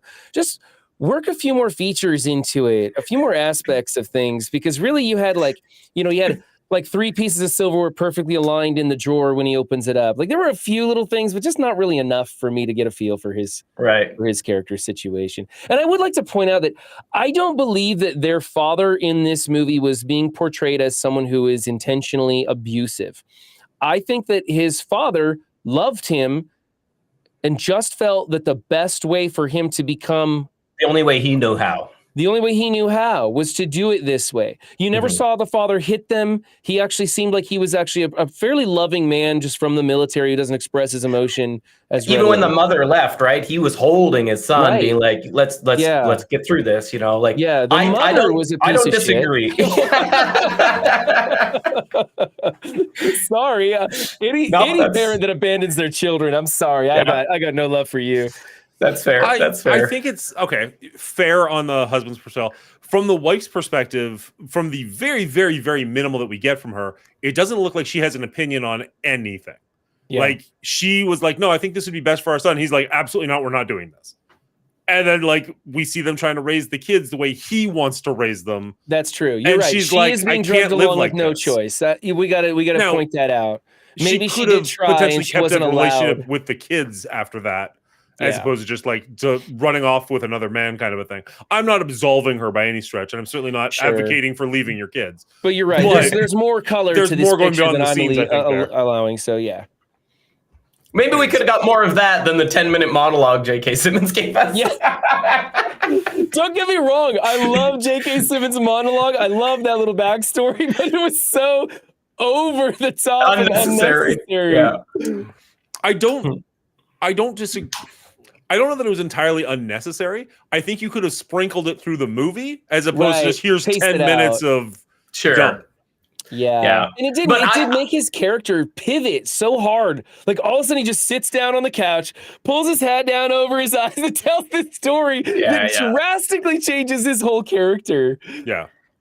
I just felt their subplot in general could have been removed and it would have been a tighter movie. Yeah. Like it gave a little bit of like backstory to the accountant, which is like, okay, whatever. But you're getting that anyway with his past, and they have other ways of putting that in already. It just seemed like it was an unnecessary segment, but maybe that's coming in to the next, part of this franchise. Who knows?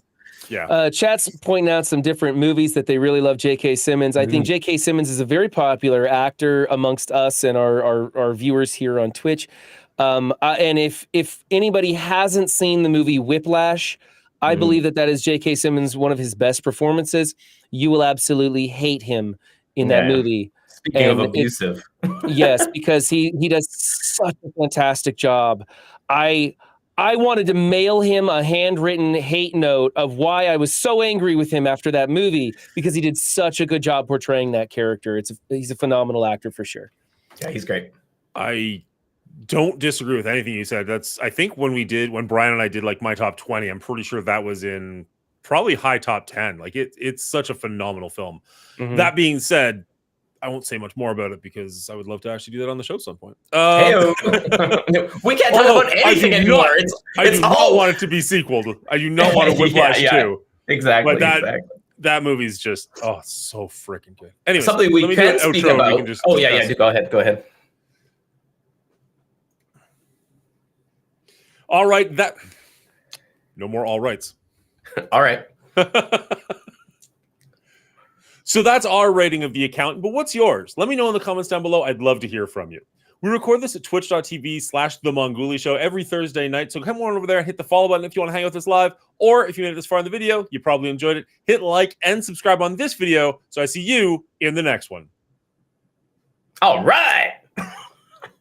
Almost one take. It was as close as we can get. All right. Yeah, no, J.K. Simmons is phenomenal. So I don't know how I want to word this, so I'm going to fumble it a little bit. But if we're watching movies where people can be superhuman, whether it's like, not like superheroes like The Flash, but like John Wick, Rambo, stuff like that, and we can accept it like, okay, the hero is going to be portraying a hyper realistic version of what people can actually do. Why wouldn't we allow that in a situation where we're talking about somebody with autism and allow them to be a super version of what they actually are? Now, I realize the negative there is you see men in every movie, so when you have a super version of one, it's obvious, whereas you don't see autism very often. But it was one of those things where I'm just like, autism is such a huge spectrum. We're learning more and more about it every single day. Why can't we have a superhero with autism? I think we should have more super adept people at certain skill sets. And I think we've seen that before. You just don't think about it in the context of this movie because he has two abilities. One, his ability for numbers, and two, his ability to kill people at long range. And I think the portrayal of how he becomes this is so wildly obscene that's the problem I have with it. We've seen people with singular superpowers. Rain Man, right? He goes to the casino and cleans house, and it's a very fun film to watch. That was one of the first introductions we saw to someone on the spectrum. Whether you thought that was an accurate portrayal or not, I thought it was a fairly decent portrayal, especially for the time and how we didn't have much knowledge of that. And I thought that movie brought to light that subject. And I thought it did a pretty darn good job at the time of how to handle that. And so we do see people who have amazing skills. John Wick is somebody who put his entire life into gunplay and martial arts, right? That's what he excels at. Any movie where you have somebody who puts their life's effort into becoming the best at whatever they do is similar to John Wick. It's just a different skill set. You could say that Leonardo DiCaprio in The Wolf of Wall Street put everything he had into making money by ripping people off, and it led this extravagant lifestyle and an amazing story, right? He's not killing people with guns or doing martial arts, but he spent his whole life screwing women and screwing people out of their money. So that's what he was good at. And we see that in a lot of films. I just think we just don't get a lot of opportunities to see people on the spectrum utilize their skills, whatever it may be. Yeah, I think there's a couple of things. One, this movie doesn't really push that it's a superhero movie, even though he is pretty much a super being in multiple ways. So that's weird because it's such a grounded in reality put out to us in that way. So it's hard to be like, oh, why is this guy so unstoppable in everything he does? But on top of that, I think one issue with the representation of autism we're getting on the big screen is this and Rain Man are probably the two biggest, and they're both mathematical savants. And that's like such a small segment of the autistic community. And that's all people are seeing and being like, oh, so if you're autism, you're a genius in math. And that's definitely not the case. There's so many autistic people that are amazing musicians, painters, sketchbook artists. There's people who create the most amazing things you've ever seen in all spectrums of life because they get obsessed with one thing. And that's one thing they could have done differently in this movie. His father could have been working with him in traditional means of dealing with people who are on the spectrum and helping him along, and then gets this clue that, hey, his son gets obsessed with finishing tasks, and he could put it before his son that he should try to achieve a black belt in Taekwondo. And his son would become obsessed with Taekwondo and put all of his effort into training Taekwondo. And because that is a trait. That is a trait. They do. Yes, they could have gone through a montage of him trying to achieve all these goals in different martial arts skills, in gunplay or whatever. They didn't just have to show his father being this really stern figure who pays somebody to literally beat the crap out of his kids. And but I just on top thought of that, was a terrible way to go about it. I think in movies and television in general, I think it would just be better to normalize autism and what it is and what we know about it by putting them on the screen and letting them tell their stories and that kind of thing. Is that easier said than done? Abso-fucking-lutely. But it's worth the effort. This is like the tiniest step that unfortunately misguides people a little bit, being like, oh, autism means you're a genius in math and you're so focused that you can be an expert marksman and you could be an expert martial artist because you're so focused, you have to complete your tasks. And that doesn't really give a realistic portrayal.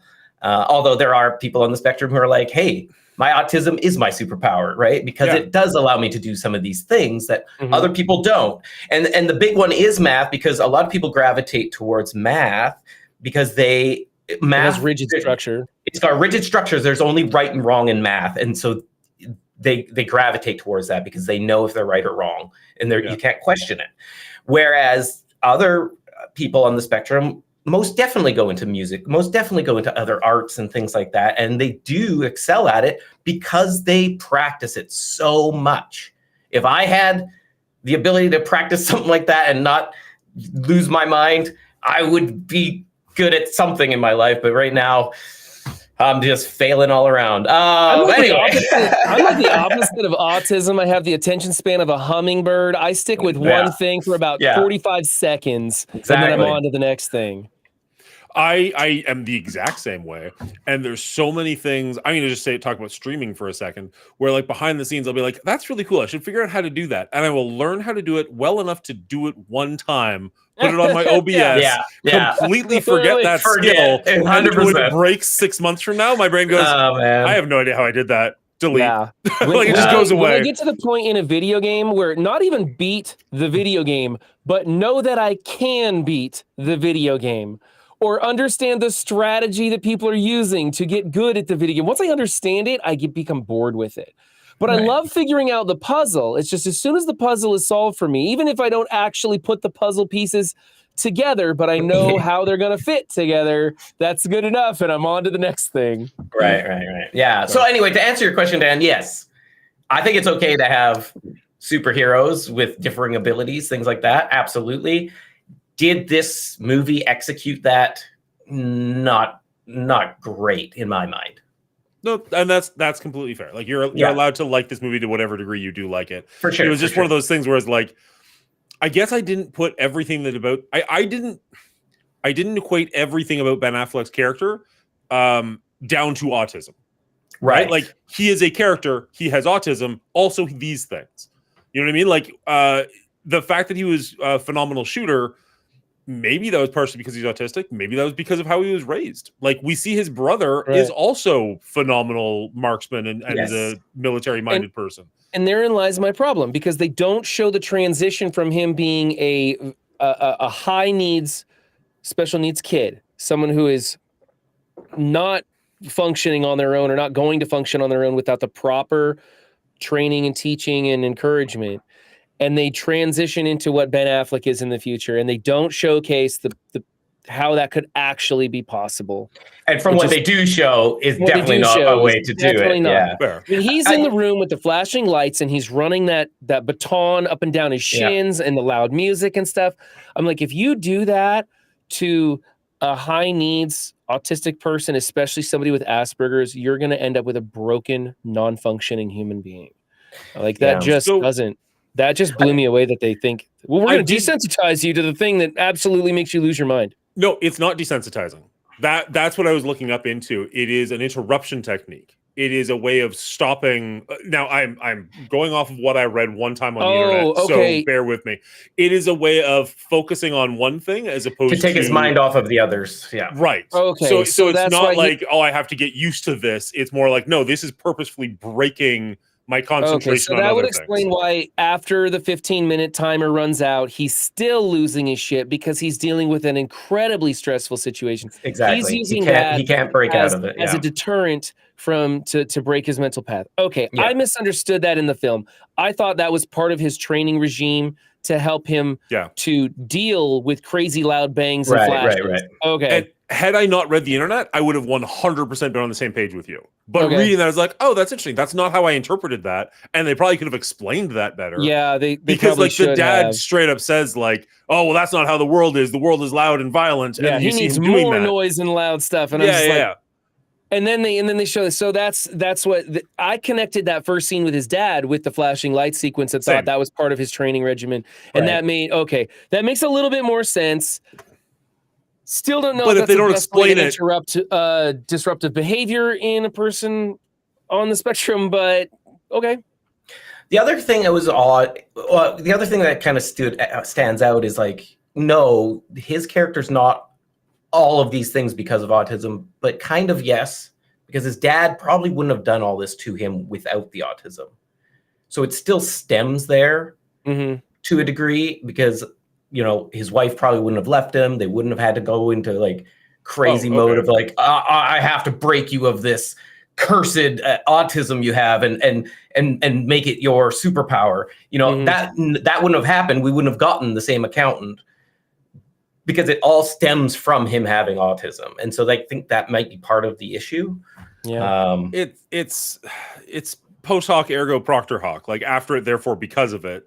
Right. It's flawed logic, but I understand what you're saying, right? Like there's so many, assuming this is a real person and a real thing and not a movie we watched for 2 hours, there are so many decisions that would happen over the course of a lifetime that would determine things like that, right? 100%, Like, yeah. But yeah, for what we see in the movie, yeah, for sure. Here's something that kind of occurred to me on my second watch of the film. It's completely different to what we've been talking about.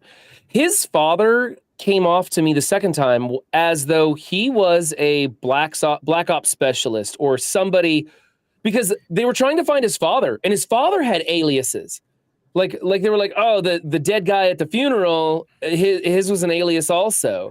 And I was like, hey, I wonder if that's why his dad was so stern about, no, we're not going to settle down because I'm at the top of my game in the PsyOps world. And I think they did even say that he was PsyOps. And he sounded like he was somebody maybe a little bit more important than just some colonel. You know? And so that might have been a little bit better explained if they would have brought that out into the forefront. That's something that they could have spent more time on instead of J.K. Rowling's narrative. Did I say J.K. Rowling's? Yeah, you did. You did. Okay. Which would be a very different movie if you heard her narrative for 10 minutes in the middle of it. Then I might not have liked it. Simmons. Sorry. Oh, boy. Can I ask one more potentially controversial topic before we move on? Sure. Not necessarily directed at this movie, just in general.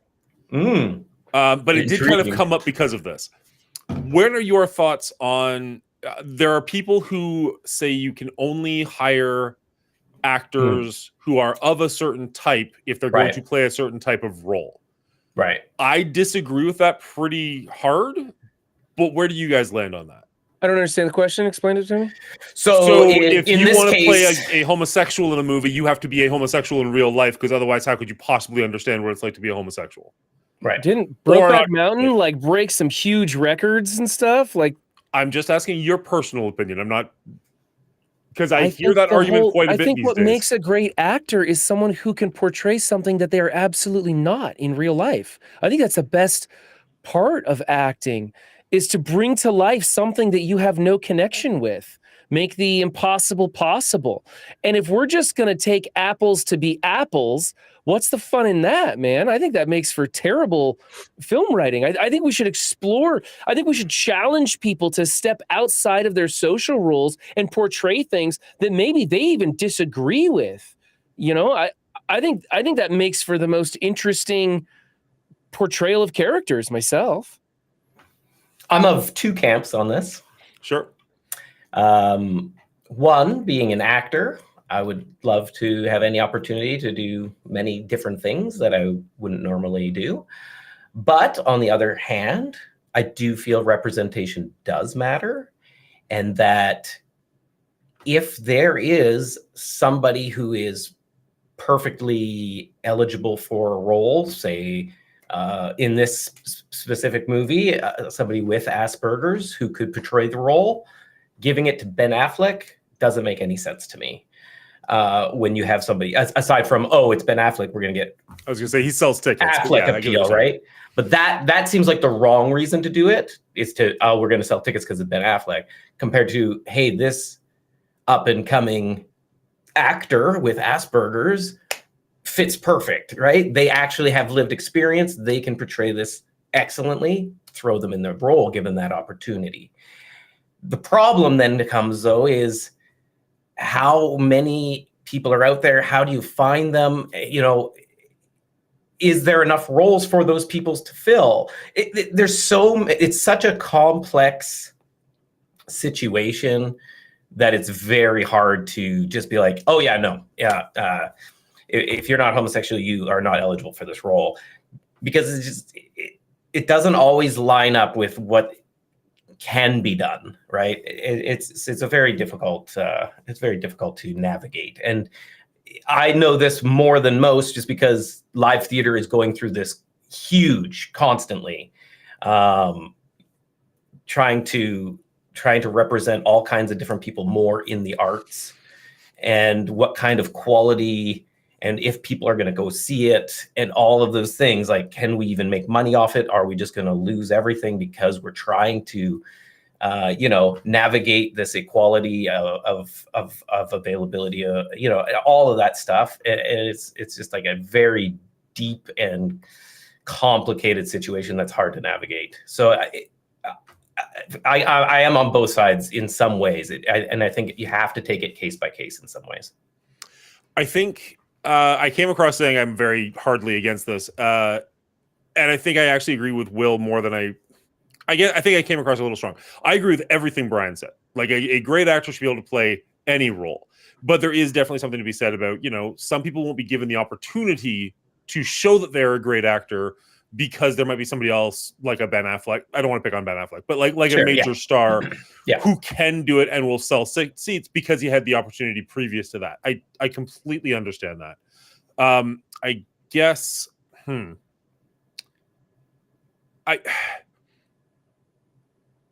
it's hard because I have to, this will sound so stupid, and I apologize if this comes across as like, not self-promotion, but like, patting myself on the back. I almost have to remind myself that not everybody thinks the way that I do, where it's like, I would hire the best person for the job. And if they're, autistic, gay, black, straight, whatever, they're the best person for the job. But there are so many people out there who would not even look at some of those people because they are whatever they are. That's just not the world we actually live in, right? Like, it's a little too rainbowy in my head for that to actually work out. But here's the thing: fuck those people. let's write a really good script and cast the right person for it. And then if it happens to be someone with autism who's playing someone with autism and it's a really good script and a really good movie, it helps shine light on this situation and normalizes this so that it can open the door for other people to take those kinds of roles. It's just been a really long time since I've ever seen anybody with a disability playing that disability like I saw in Glee. Like that shocked me when I saw that person playing that role. And I was like, this is fantastic. I want more of this so that other people can do this more often. But let me ask you this, Ron. Do you think Glee went out of their way to find somebody? Or do you think they were like, oh, yeah, anybody can apply and we'll just cast from that? I have no idea, but I would guess that little girl, that cheerleader with Down syndrome, is the character we're talking about. I would guess that she was related to a director or a writer. She knew somebody, and they said, hey, this person would be perfect for this role, and we can shine light on this subject, and it'd be a great topic to approach, and they wrote her into the script. That's how I envision that playing, because Glee was the show that Glee was. Now, in other movies, I just don't see them doing a casting call and having a lot of people with extreme abnormalities of any kind of differences showing up to those casting calls. You'd probably get your normal run-of-the-mill actors and actresses who are up and coming, trying out for that. I'm guessing. I just don't know. Mm-hmm. So I think, well, I mean, in that specific case, I don't. Okay. But I think the issue is up until recently, that's never even been thought about. Right. Like nobody thought, hey, let's cast Rain Man with somebody on the spectrum. Nobody even thought about that. So the idea of a movie about someone on the spectrum was pretty outside the box. Exactly. The extra step of casting someone? No, that never landed at all. So the thing is, right now that push is in it's a huge push right now in live theater specifically. I don't know. I think in some television and movies, but not maybe as much as it could be. But I think it's like you have to at least open that door. And I think a lot of times it's not even an option to open. And I think that's the bigger problem than being like, no, we have to cast everybody in the roles because they physically or mentally suit those roles. I think in an ideal world, obviously, the door is open for everybody for every role, and you can cast then based on that. Even you could swap genders for certain roles, right? Because sure, they're written for a man, but maybe it could be played by a woman just as easily. If the right woman's in the running, go for it. That kind of thing isn't really just accepted right now, and it would be nice in an ideal world if we could do that, and we might get more colorful, interesting performances from doing that. But it's, again, way easier said than done. Well, originally in theater, men played all the roles, males and correct. Females, women were not allowed on the stage. Right. Yes, and I'm glad they let women in, and I hope they let everyone in. Yeah. I don't think we should be limiting it. But there's another side to this also. When you talk about utilizing people with maybe mental disabilities, there is a case where those people could be taken advantage of by, say, Hollywood to put them in a role and use them for their situation to make money. And that's just it's just something that needs to be mentioned. 100%. It's a risk that's run. I would hope that that the people who care for those of serious debilitating issues, I hope that their caretakers would be responsible enough to protect them from the dangers of the industry. It still happens with child actors. Sure. Yep. Lots. So it's like there's always that risk, and obviously, when there's big money involved, there's always going to be crooked people involved too, somewhere along the way. Yeah. So, I mean, that's just an unfortunate part of this this not ideal universe we live in, obviously. So, yeah. Anyway, it is an interesting subject for sure, Dan, and it's a great question. I mean, if nothing else, and I'm not saying this is necessarily the point of this movie that we were talking about at all, but it's brought up some interesting conversations tonight. This It sure wasn't has, just yeah. oh man, the gun sounded really cool, and I really liked the way the guy's head exploded. Like, I think we've gone into some pretty interesting places here. Yeah, 100%. I kind of like this chat. I hope I didn't make it too deep by kind of coming in hot or anything. I didn't want to scare you guys, but I did want to let you know. No, I it's would good. love to know what's going on with my lights. They're just flashing right every couple of minutes. The I'm like, lights are I don't just see going any crazy. alerts going off. What is happening? No, I appreciate you being willing to open up too, Ren, because that in a lot of cases that isn't easy, and it's good that you're open to talk about that. And I think again, like Dan said, Yeah. it brought us to some conversations and different things than we usually talk about, which is great. I think One reason I don't our numbers will plummet, but it was great. I don't talk about They can't get much lower. Let's be honest. my family members for the main reason that I always feel like when I bring them up, I feel like there's the possibility that I'm exploiting them for the sake of this conversation or for sympathy or something like that. I didn't get that impression whatsoever. I know it's that whole they got a term for it. Yeah. But I try to avoid it, but at the same time, I also kind of want to hopefully give some positive representation to people in that situation because it's important to me. I don't know. It's just a walk of life. Fair enough. And again, that's exactly why I wanted to look at different people's thoughts on this movie who actually were on the spectrum. And as I said, it was about 50-50. Some were just like, you know what? It's just fun to see somebody up there that I can relate to. Anything's better than nothing. In some way. And Right, yeah. I understand that they have some similarities to me, but aren't, my specific case of autism. Yeah. And then others saying no, this should never happen. There should be consultants on the movie with the conditions that are being represented. People in the roles should be representing those roles, things like that. So, again, it's all over the spectrum of what people want to see as well. So well, and one of the things that I was reading when I was looking around was yes, Ben Affleck and the director and the writer, I want to say, writer, yeah, we're going around and we're talking to people, but they were largely talking to the parents and not to the actual autistic people. It'd be like, what's your experience been like? So you're getting the parents' perspective of what they think the autistic person is. It's through the eyes of the non-divergent, right? Right. So I give them props for trying, but go that one extra step. Exactly. And actually, just having this conversation with you guys and telling me about the research that you guys did about this film, it kind of lets me think, okay, maybe this isn't so much of a deplorable portrayal and transition from the youth to the adult and the connections made. Maybe this was more just poor execution in the writing. Maybe they meant to portray, there were some things in here that enlightened me on that it goes, oh, I didn't make that connection. I was perceiving it in a different way when it was meant to be understood this way. And it helps me out a little bit. Still, maybe took it from a 42 to a 44. But yeah. Update that poster. But still, it's this was I actually had a lot of fun talking about this, a much more serious tone for sure than we've had before. Hopefully, we can come into the sequel next week and have a little bit more fun with it and just be like, hey, we got serious last week. Let's just enjoy this one for what it is. At least I'm going to try and approach it that way and have a little bit more fun with it because I've said all I need to say. And I you guys represented some great points. I was happy to listen to all of them. And Chad as well, too. Yeah. Yeah, I mean, I don't know how to word this.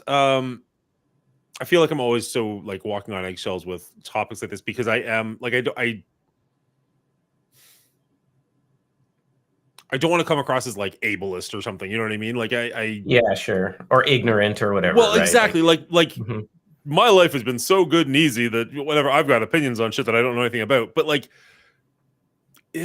kind of, you know what I mean? I don't have the direct connection to anybody with serious. Well, I have a family member and I don't want to out them, but they're not somebody I see very often, right? I've interacted, but that's about it. Right. Working where I work, I've dealt with people with various degrees of mental challenges. Shit, this is the wording that I'm always bad with. I don't know their specific there's specific case studies or anything. I just, Yeah. something is Here's- clearly wrong with this person. You have to try and still treat them like a person and deal with them the best way that you can. And sometimes that's really tricky, and sometimes that's a little easier. Mhm. But I don't have. Somebody in chat was saying like they had to learn from scratch. I've never had to learn from scratch. Like I've never had to be confronted with it. We're like, oh shit, I need to know how to deal with this because I'm going to be living this for years. It's always just been like, make it through the day and tomorrow's a new one. I don't know if I'm making any sense right now, but it's tough to talk about this kind of stuff having no perspective on it. So that's why I wanted to do at least the barest minimum amount of research. Because again, if I came into this being like, man, he is such a great actor and he's doing such a great job, and the entire autism community was like, fuck this movie, then I'd be like, oh, all right, But- my bad. And here's something that this is something that it kind of sucks in our current state is that the cancel culture is so eager to jump on people who maybe lack a perspective that they think should be owned by everyone.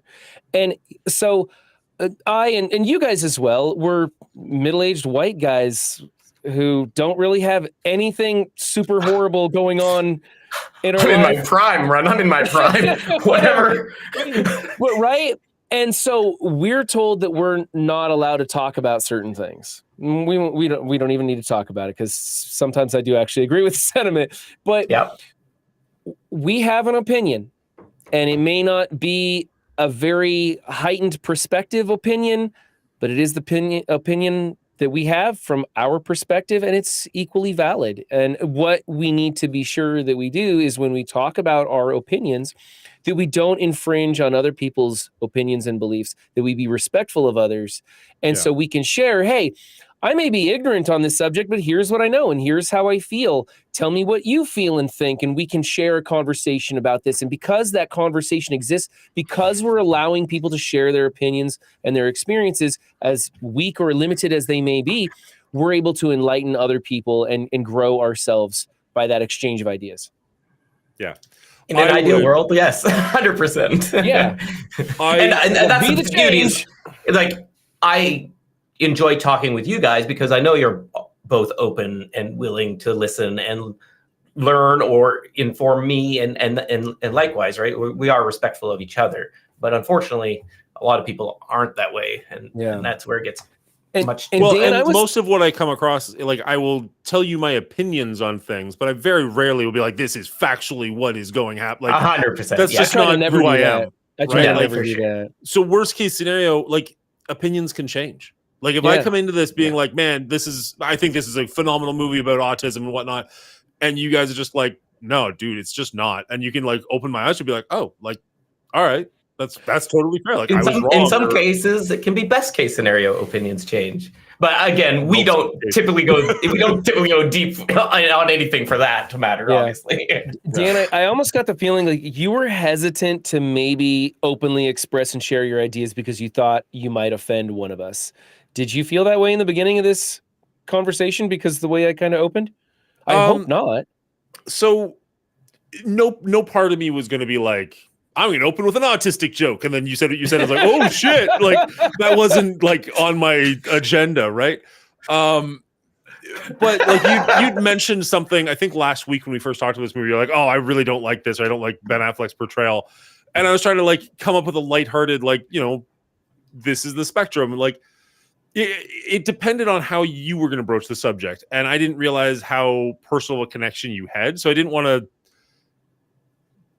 I didn't want to offend you, but I never felt like I was going to, right? Like that was never my intention. I was never going to try. I don't think either one of you guys would ever intentionally offend me. And if you did say something that actually offended me, I would know that it was probably on accident, or you simply have a different perspective, and that's okay. I wouldn't be offended by it. I might just be like, wow, that's interesting. Yeah. Just let it go. There was in 52 episodes now, one time where I think any one of us actually, I don't want to say even got offended, but just like emotions ran higher. Yeah, right? yeah. And we were able to talk about that, and we were able to work our way through that. But there was definitely that moment of like, oh, I don't want to have that happen. Whether it's about a joke or about an opinion or about whatever, like that's not what I come here to do on a Thursday night. I just want to have a good time and discuss movies with you guys. Proven that we can hit those moments and move past them shows that we're able to encounter that again and handle it even better the next time if it does happen. But I think we're getting pretty good at this in the first place. I would like to say that some of the funniest Down syndrome jokes I've ever heard came from a Down syndrome person. Fair. Can you wait till you're on your own channel there, bud? And there are some stand-up comedians that. Oh yeah, for sure. I the names always forget, but there's a stand-up comedian who his entire skit is about his sister who had, I believe it was Down syndrome. I don't remember, and she ended up dying tragically. And he made an entire funny skit about her, making fun of her.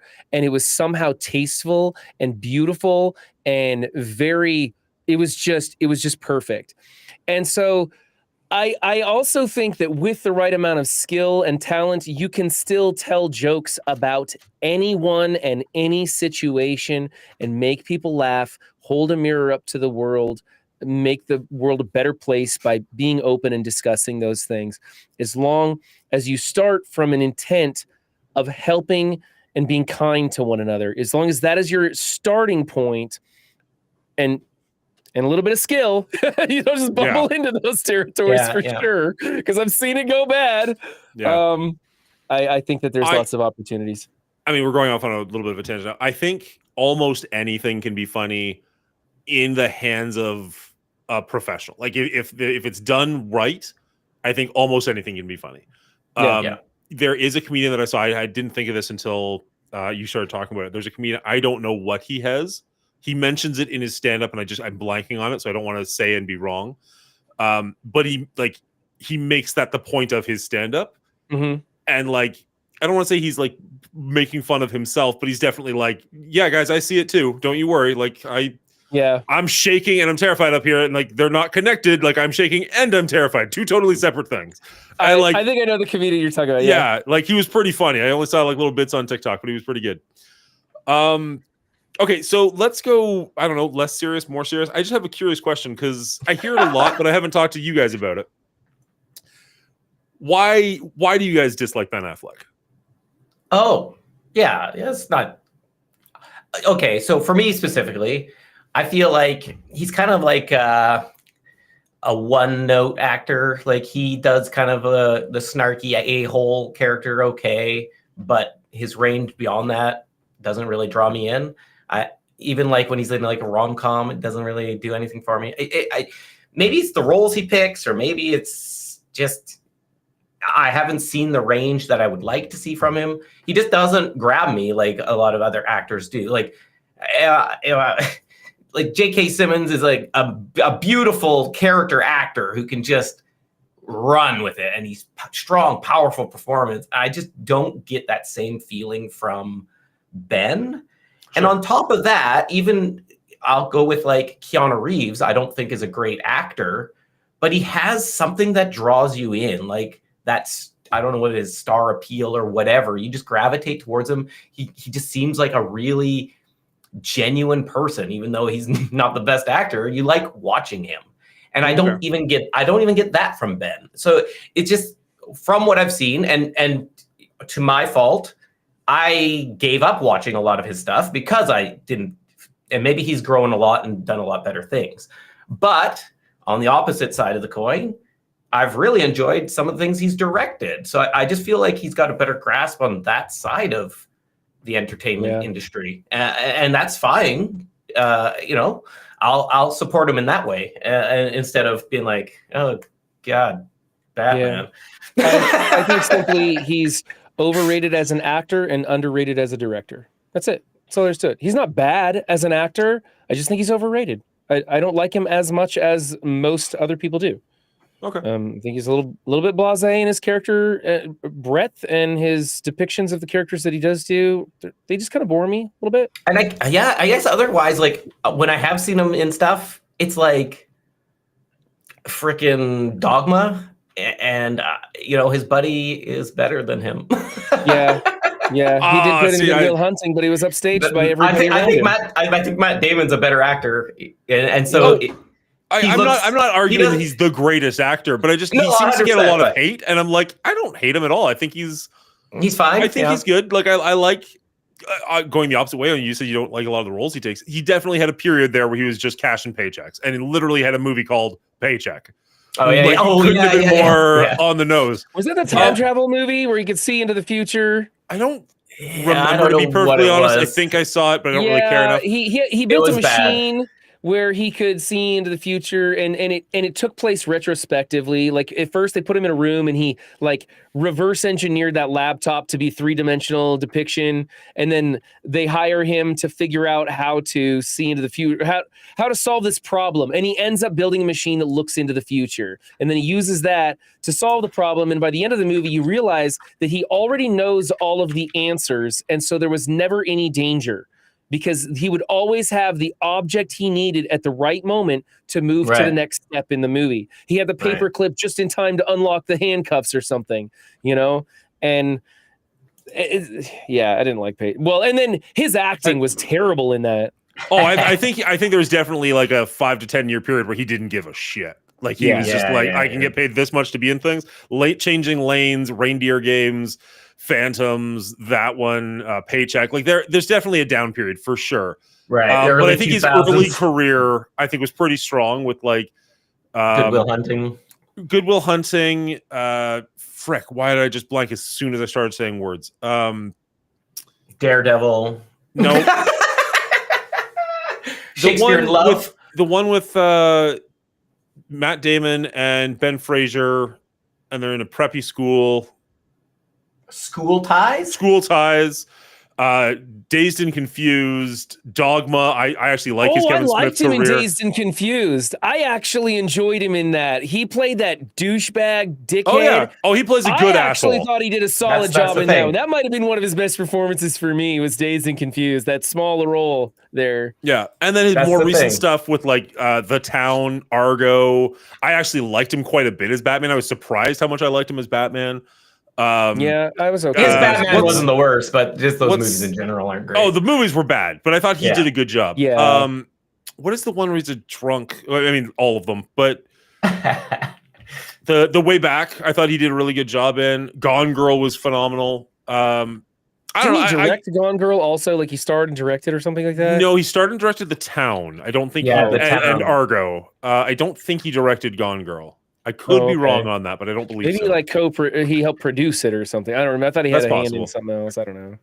I don't know. It's just one of those things where I'm like, I feel like it's definitely not just you two. Like, I feel like that's a very For sure. common. I don't like him, and I'm just like, so why though? Like, he had a downtime in his that's fair. career for sure, but I don't know. I And- also and I fully think- recognize that I have a huge love for him because of his attachment to Kevin Smith and being. Yeah, the Kevin Smith. I yeah, completely that's get fair.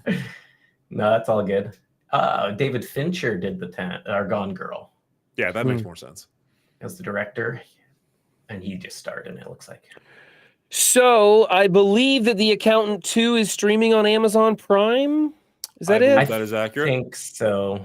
Yeah, I think it's included in an Amazon Prime membership. You get that for free, so that's probably where I will be watching it. I'm gonna try and watch it closer to Thursday. One, because I want So to you put it don't off as forget long it? as possible, and two, so I don't forget it. Because Dan, like you, I thought this movie had some very forgettable parts. Most of the parts that I remembered are the parts that angered me. And that's not what I want to walk away from in a film, unless it's like Whiplash, where J.K. Simmons, not Rawlings, I always want to say Rawlings for some reason, angers me throughout that entire film, and I remember every minute of it and love it, absolutely love it. So Yeah, it's a love to hate. yeah, I was excited when Simmons had that. He had the insurance commercial, and the insurance company was supporting the movie Red at the same time that he was also in. And in the commercial, the people are like watching the movie Red, and they're like, "Wait a minute, is that our?" And then Simmons walks, and he's like, "You two get to work." It's kind of funny. Yeah, they crossed over the movie and the commercial because the same actor. It was cool. For sure. All right, so next week we're going to be back with The Accountant 2, and then I believe I think we discussed doing The Conjuring, the first movie in The Conjuring. Then we'll have our headliner episode or our Patreon Ooh, episode. okay. You And guys filmed then- the Conjuring? I wasn't there when you guys decided the Conjuring, so that's news to me. And I think that's a good place to go. Well, there's a new Conjuring in theaters. I think now, actually, I think we missed our Mhm, window yep. a little bit, but hopefully by the time we get to there, it'll be on a streaming service It's or like something. the Conjuring, the end or something. It's supposed to be the final Couldn't in the tell ya. franchise. How We many don't is think there? there's really really any means. of them. There's like 6 or something, isn't there? I think there's only 4. Oh, is There, it? so the Conjuring has a universe with like the Nun and Oh. Annabelle, but I think there's only Oh, 4 actual Maybe Conjuring that's movies. why. Okay, that Okay. might be why I was thinking it. I have not Um, seen the Nun or Annabelle. Isn't there like the Amityville house or something that's in the same universe too, or something? I don't know Amityville? about that one. That's possible right now. So I Yeah. was looking at it in Walmart. They've got like the Conjuring Universe DVD set for like $20, and I'm like, I know okay. I watched them once, but if I have to rent like 3 of these, that pretty much covers the cost right there. So Yeah. it might be worth it. And then I haven't talked to my wife about it actually in a little hot minute, but hopefully we can do Hocus Pocus right around Christmas. Halloween. How Right, about? Halloween, right around Halloween. And that'll kind of be our September and October.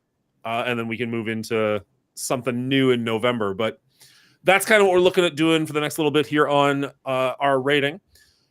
Are you going live at all in the next couple of days, Brian? What's tomorrow? Friday? I don't think I'm going live tomorrow, but I'm gonna be going live Sunday around 2:00. I'm still keeping that same time slot, but I'm not doing Sunderfolk anymore. I'm just kind of playing some different games. Right now, I think I'm playing High on Life, which is that spin-off or cross collaboration, or I don't know. It's related to Rick and Morty's. It's got a lot of Rick and Morty humor in it, and I'm loving that game. So I'm gonna try and play through that real quick because the sequel is coming out next year. So I want to have that done. And then I'll try and stream again on Monday, I think. So otherwise, I don't plan on streaming tomorrow at all because I just want to take a day off for myself. And I'm not even doing that. I got to work half the day. Fair enough. What about you, Will? You normally go live on Friday nights? Yeah, it's Friends Friday. I'm kind of wanting to jump back into Peak. I've been having fun in that game. It's just like something about that game is just so inviting to me. And Oh, shit. so If you guys are going to be silly. playing Peak, I might have to jump into it. Oh, come on over. The more the merrier in that game for me, even though everybody I play with just hates teamwork. I still have fun with it. Oh, see, I don't know I like what you're teamwork talking as well. about. Oh, dude, Dan, you're not the only one now. Like last time I played, Fost was with me, and somebody who'd never played Val. They jumped in. They were like, "Hey, this game looks fun. Would you guys play with me?" I was like, "Yeah, absolutely." So they jumped in too. So I was like guiding them up this mountain for the first time through, and then at the end, Fost straight up ate me. we were like making good progress, and I was like kind of leading us up this mountain, and Fost just came up behind me and just crunched me, man. It was just like, what the hell? And then immediately everybody died. They just like couldn't get anywhere. It was just hilarious. But it was just like, man, the teamwork in this game is so hit and miss, but it's super fun. It is super fun. So Hotep had me install the mod for 20 or more people. And Yes, I we were also playing got- that. So I got another mod for it also. I don't remember what it was, but the problem is that we can't get the audio to work. Anybody who installs the 20 or more people loses the ability to speak in game, and you have to Yeah, have the a Discord host, channel. right? Yeah, the It's host just the always host. loses That's what we had a problem with too. It's just the yeah, host. and I couldn't talk. lost the ability to host with any kind of sound also, so we would have to open up a Discord channel for that one person to be able to talk to the group. Yeah, which it takes just away from the takes effect it out of a it. bit. Yeah. Yeah, it sucks. So if I'm not playing 20 or more people, then I definitely want to just play the vanilla game. But I would like to put a whole bunch of people in there. Did you ever find out when you bring in more people, does it add more resources to accommodate, or does it just add more people? I mean, we got to the third mountain, and I felt like there was enough resources to keep us trucking. How many people but did you have? We only had 6, I think. Oh, okay. That's just So, 2 more over the top there. That's Yeah, not too so bad. I don't think it was a high enough increase in player base to really Yeah. notice a major difference. Mhm. Because we're also playing on the easiest game mode still, so Yeah. I think they give you ample utility. But anyway, we'll find out. Maybe if we could get like a big game going, that would be sick. You know what we could Yeah. do is if we still have the audio issues with the host could jump into a Discord channel with everybody else. Everybody mutes everything but so the it's just host. the host. Yeah, so yeah, the yeah. host has God voice, and everybody else would work because the host can still hear everybody else in game. They just can't speak. And so the host would just have God voice, and that would be it. That wouldn't be too bad. Would it really be the worst thing in the world if just everybody was in Discord and we could actually hear each other? It's it okay. Does actually ruin it. It's just not as fun. Like hearing somebody be like, "No, I'm not going to make and just like the actual falling and like the sound and not being able to hear people like across the way and to find where they are and stuff. It's pretty fun. So it does take a little bit away. It's not. That's what we did. We just all Discorded it, but it is a nice little nugget of enjoyment with that. You know what's strange? That game does not run on small PCs. Like my kids can't play it on their PCs. Oh, really? My youngest son has a 1-year-old laptop, but it's not a gaming laptop, no graphics driver at all. And I can't get Peak to run on his laptop. It's a pretty impressive game. Like it's so simple in its like presentation, but like all the little things that are a part of it, like every day the mountains are different. Right. And so like it's a new experience every day to climb and try to get up these mountains. And then like just getting the different like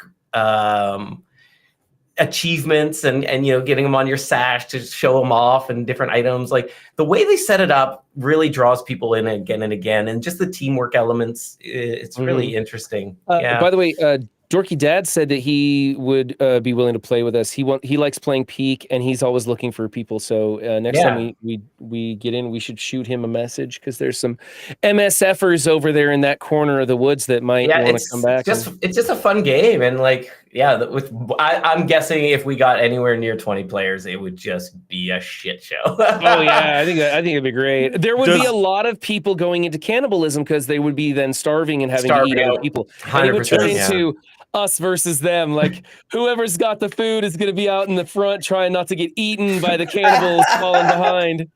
Who do you trust? Right? Does everybody need to have the 20-player expansion pack or just the host? No, just the host. So that is nice. Yeah.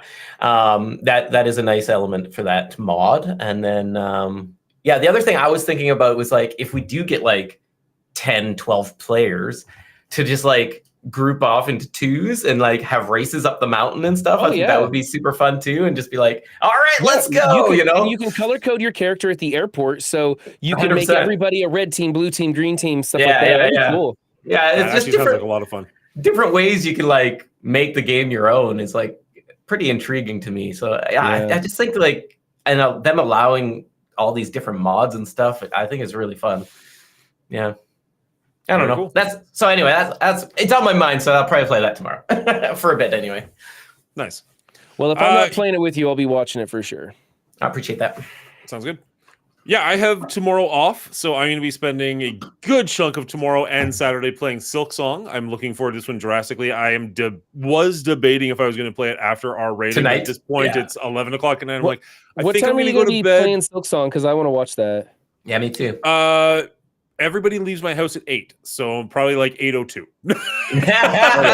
You'll be booted, just ready to hit the live button. Yeah, just get the fuck out. I need to do this, guys. Goodbye. I love you all. Goodbye. Nice. Probably like good chunk of the day, and then my regular stream on Saturday will probably be Silksong as well. I don't know what's going on Friday night, but if I have the time, I could be in for some Peak for sure. I'm up late in stupid hours, so if you're around, just check in, and we're always what is happy to have people.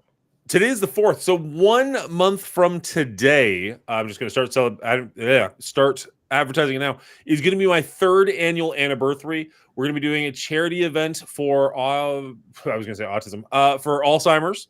Yeah, so fuck autism.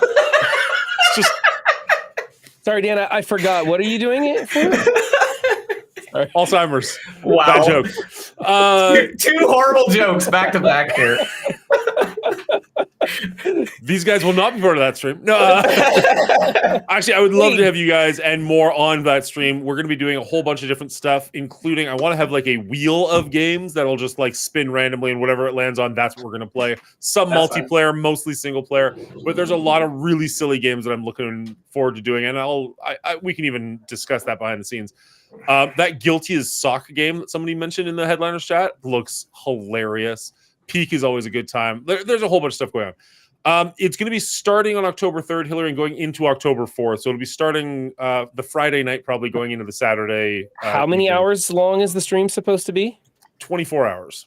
It's Attaboy. another 24. Oh my God. You guys are It's gonna be so crazy when you do this. I've never done a 24-hour stream. Honestly, I had such a I don't blast last recommend it. time. I had such a Yeah. blast last time. I actually do heavily recommend it. Not to mention, we raised $3,500 for charity last year, which was kind of Nice. incredible. Good job. I am hoping. So I'm doing it over Twitch as opposed to I did it at a different website, and it gives you like a 2-week window. So I'm gonna do like a week before and a week after, and I'm hoping to raise even more money this year. So I just need to figure out some incentive stuff to get people to hopefully show up. I don't know if I got Ceci in my corner this year, which was a huge part of last year's donations. So I mean, we'll if see you're what doing happens, if you're doing something crazy, stupid, he usually likes to stop by. well, we'll see what we got. I got a couple Yeah. ideas, but I need to hammer them down and actually get them on a poster and start really advertising it. But I'm looking forward to that. It should be a good time. I always put one really especially vicious thing at the far end of my milestones just in case one of those people comes by. I don't Yeah. expect to make it to that milestone, Yeah. but there's something there. If Well, they want to go for To blood, entice. there it is. Yeah, I yeah. know Yeah. Will put his hand in a mousetrap, and then Brian, Oh, you yeah, had yeah, that as like Yeah. a possibility on your stream, and I'm just like, I guess I'm Oh, a you pussy did because the like I don't mousetrap? know that I want to do You that. did Because the if I break a electrocution finger stuff. on live air or something, I don't know. Dude. That's a hard pass. Red, I've got the exact same trap you have, man. I mean, I think everybody has those traps. They're Yeah, I by know. far I the know. most common. No, I did it. I It really was didn't it want was to make fun. the $1,000 mark on my fundraiser stream the other day. I was like, I don't want to do this. It didn't feel good. I'll tell you that. Yeah. Yeah. No, it is. I'm what just it is. nervous about like breaking something on air and be like, oh, I still got 16 hours to go, and Yeah, I'm just don't bleeding out do here. the rat trap. Don't do the rat Don't do a trap. rat trap. Don't Yeah, do a rat that'll trap. draw blood or break bone. You don't want to do that. Yeah. But I mean, mousetrap couldn't a probably mouse- ain't gonna draw blood. Yeah, as long as you Alright. you want to do a meaty part. Just choose a meaty part. Yeah, don't do your pinky on the cuticle. That's not gonna Exactly. go well. Yeah. You'll be fine. You'll be fine. It'll I smart. just probably do It'll other smart. things. I'll just do other things. That's fine. Yeah, I'll just do other probably. things. Yeah. But If I do a fundraiser next month, because I think I might do a fundraiser for myself each month to shore up the financial situation. And if I do it next month, I'm considering trying to get that airsoft gun and letting my kids shoot me with an airsoft. That's a pretty good idea, I actually. also got Bamboozled. I've never tried Bean Boozled. I've never tried that Yeah. one. I They're heard that was disgusting. pretty good. But I had fun at the last fundraiser. Yeah, That it was a good pretty stream. good. it was a I good feel stream. guilty raising money for myself, but I don't feel as guilty because I don't raise that much money. You know, Sure. all my charity fundraisers have done really well, and I raised a lot of money for people. But when I go for myself, it's just a short little, hey, give me some cash, I'm gonna get out of here. I will agree with you, Dan. The 24-hour stream, doing it is like a lot of fun. It is exhausting, and Oh, for sure. it knocks me out for like a day.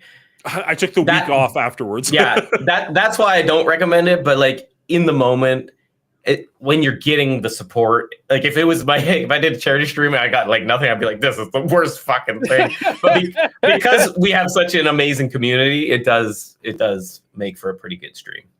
Honestly, I mean, obviously, okay, raising money for charity, you want to raise as much money as possible. And because most of my things are tied to doing something, then as long as we're raising money, I'm doing silly stuff, and that kind of makes it more interesting. But Mhm. realistically, if I did a 24-hour stream and it was just me hanging out with my chat and my chat was active and around, that'd be a win. Like that would still just be a really fun time. It'd be disappointing to be like, we didn't really raise anything, but Yeah. it would still be a lot of fun because like But most of the time when But I if stop- you didn't really my do wife- anything either, like not because I'm like, oh man, I'm really bored, I want to get out of here. yeah. Sorry, what's that? Part? I was gonna say if you didn't really like do anything, like for my charity stream, I shaved off an eyebrow, I waxed my chest, and I ate that 9 million Scoville chocolate, which really screwed me up. I was a mess for a month after that charity stream, but I felt good because I raised money. Had I done all those things and not made any money, like Will said, I would have felt terrible. Had I done way more watered down, mediocre stuff, like, hey, I'm going to do karaoke songs every time we get a $20 donation, right? Nobody donates to hear me sing. Oh, well, not a big deal. Yeah. Still would hate trying and failing. Everybody hates to fail. Oh, for sure. Sure. But theoretically, you're not, shaving an eyebrow in hopes that people give you money. You're shaving it because they gave you money, because people give you money. Yes. Yeah. So you're only doing that if you're succeeding. Yeah, that's shaving true. an eyebrow. I looked it up. Like, doesn't it take like 3 months to grow back? No, it was like a week. It was pretty close. Really? What I did was after 1 week, I shaved the other one a little shorter so that they matched up. They were light, but they matched up and it didn't look as weird. So, and then like when I went, I told my boss. Way to play the system, Run. At the hardware store, I told my boss and I was like, hey, by the way, next week I might come in with like a Band-Aid over my eye. And I'm just going to tell people that like I got hurt or something. Yeah. Really, I'm going to be shaving off an eyebrow. And they just laughed. They were like, this is going to be hilarious.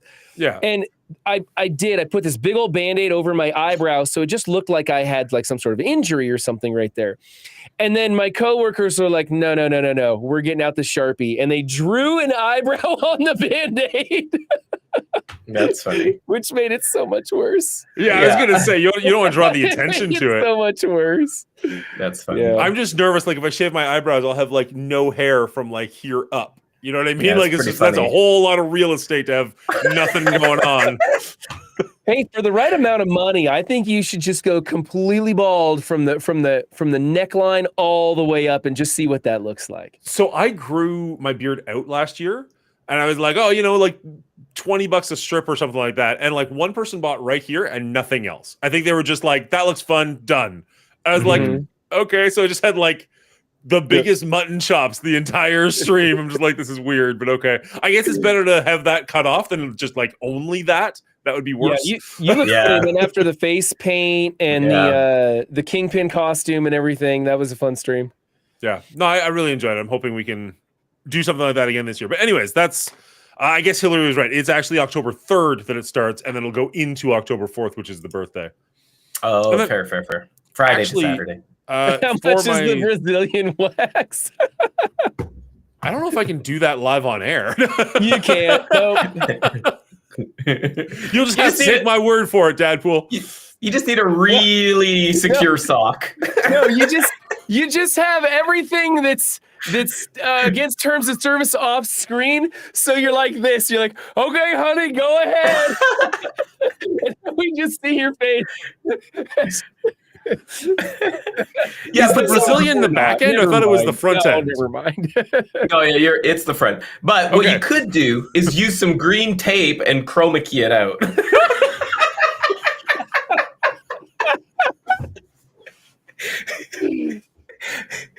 Use like a 2-foot strip of tape. Yeah, no, I was definitely like, do we use less than you need to make it funny? Yeah, use a lot more than you need to make it funny. Just really Samson it up over there. Samson. Did you guys see the trailer for Bone Temple? I did see the trailer. Some guy did a trailer reaction. I think his name was I can't quite. Nothing catchy, apparently. I don't remember. I don't remember the guy who did it. Yeah. Okay, but I wasn't actually trying to self-promote. Just like, did you see the trailer? Did you enjoy it? I know you did the trailer reaction, Dan. I haven't watched it yet, but I'm going to. Yeah, I saw the trailer. Again, another good-looking trailer. So we'll see. Yeah. It didn't give a ton of anything away, but I liked all the imagery that I saw. Yeah, it was similar to the first one, right? Like they didn't give a ton away, but it drew you in, which is a good trailer. It's a good trailer. Yeah. Knowing what happened in the first one, I guess you get a little bit more out of it. But yeah, I'm hopeful. Agreed. I'm a little nervous that it's releasing in January. That's kind of where movies go to die. So there's that. But other than that, I'm curious for it. I'll be checking it out for sure.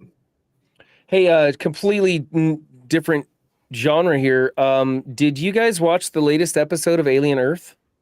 I have only seen the first episode. I've only seen the first 2 or 3. Okay, the latest episode is a little I've bit. heard the latest is really good. Yeah, well, it's a little bit controversial in how they pull it off, and the way they film a lot of the sequences. There's a lot of alien sequences in it with the xenomorph, and they showcase it, I would say, in the same way they always did, but we get brighter lighting and lots more wide angle shots, so you see more of it. And a lot of people were kind of upset with that. I don't know, I was kind of curious to see what you guys thought of this latest episode. So, go binge watch 6 episodes, Dan. Is that how many are out now? Jesus. No, I think it's I'm 5. quick I think with it's 5. I think it's 5. I think this is the 5th one. Yeah. I thought enjoyed the first I thought it was a episode. great episode. I enjoyed the first episode, and I do want to watch more, but it didn't like, oh my god, I have to watch the next one. It was like, that was good. Yeah. And I honestly, this sounds so awful, especially for somebody like a movie podcast, but like I just don't have the time for a lot of TV shows or movies these days. Like I just am not making it a priority unless it's an episode of our rating. Oh yeah. I watched The Accountant in 15-minute increments. Yeah. Oh my god. Like I'm doing never streaming, editing. Like I couldn't either, which would drive me insane. Even if my wife was like, "We could start a movie today and watch it tomorrow," I'm like, "No." I have issue with that too. I want to sit and watch a movie from beginning to end, if at all possible. If something happens midway, so be it. But I would never purposely like, I'm going to watch an hour of this 3-hour movie, and then I'll watch another hour tomorrow. And you know what? I mean, it happens sometimes, but because of my extraneous age, I remember when they would show movies on TV and there would be commercial breaks. Right. And so as I watch a film and I'm going like, okay, I only have 15, 20 minutes to do this. I'll watch for about 10, 15 minutes or however long I have. And then I'll wait for that natural break point where a commercial would be inputted by TBS or wherever you're watching it, on regular TV. Mm-hmm. And that's where I stop it. And it just kind of feels like a very extensive commercial break, usually about 24 hours. All right, right. Yeah, I'm going to hold out until the end of the series before I say too much about what I think of Alien Earth. Yeah. Well, I was talking to Brian about doing like a series recap when it's done. We could do that. Not as an R rating episode, maybe like just a little just as something. One. Yeah. Sure. I will attempt to get, do we know how many episodes there are? They're going to be? I'm guessing. Honestly, the way this 5th episode ended, it felt like a mid-season break episode. It ended hard. And you're like, whoa. And I'm like, are they going to come back in like 3 or 4 months or something? Like it seemed like a big stop. Looks like there's going to be 8. 8 total? Oh, okay. 8 episode season. Yeah. And this is 5? Okay, so I can get set up. I got time. 3 more weeks. I was going to say, it's like, oh, there's 6 episodes. You got till like Tuesday. I'm like, fuck. But we'll see. Okay. With that, it is 11 o'clock. Thank you, Brian, for sticking around later than you normally do. That's greatly appreciated. It was nice to actually get time to talk to you. And this has been a really fun episode with some deeper context than we normally get into, or different conversations than we normally get into. Yeah, and honestly, I got to stay a little later. My kids don't have school tomorrow, so I don't have to be to bed early to get up early. So Friday's off. Yeah. Yeah. Nice. What a weird world. Yep. I don't know what to say to that one. All right. Thanks, gents. I've had a great time. I hope you guys have had a fun time. I will be doing my best to get an episode out for Monday as per normal, but honestly, this weekend might just evaporate into Silk Song and we'll just see what happens. So we'll never see Dan again. Yeah. We'll see him live for the rest of his life. It is not a live service game. It will end eventually. It just might be a week or 2 or 5. So we'll see. Yeah. If you're watching on my stream, I will be raiding into Venora, who just put on a cute little hat, and that's where I'm going to be heading. So I won't raid into Dan, just so Dan can raid into somebody else. But go watch Venora. She's partner pushing. She's trying to get partner, and she's definitely deserving. Absolutely. Even if she does play Marvel Strike Force. So, bye to all the people watching on my stream, and bye to you guys. I'm going to jump out of here. Thanks for a wonderful evening. Great discussion. I like the totally different tone tonight, and I'm here for it. So it's good. Thanks, Brian. Bye. Cheers, guys. I'm also going to raid into Venora because why not? We like her. Why not? Cheers, everybody. I will see you first thing in the morning. Have a great night. Bye.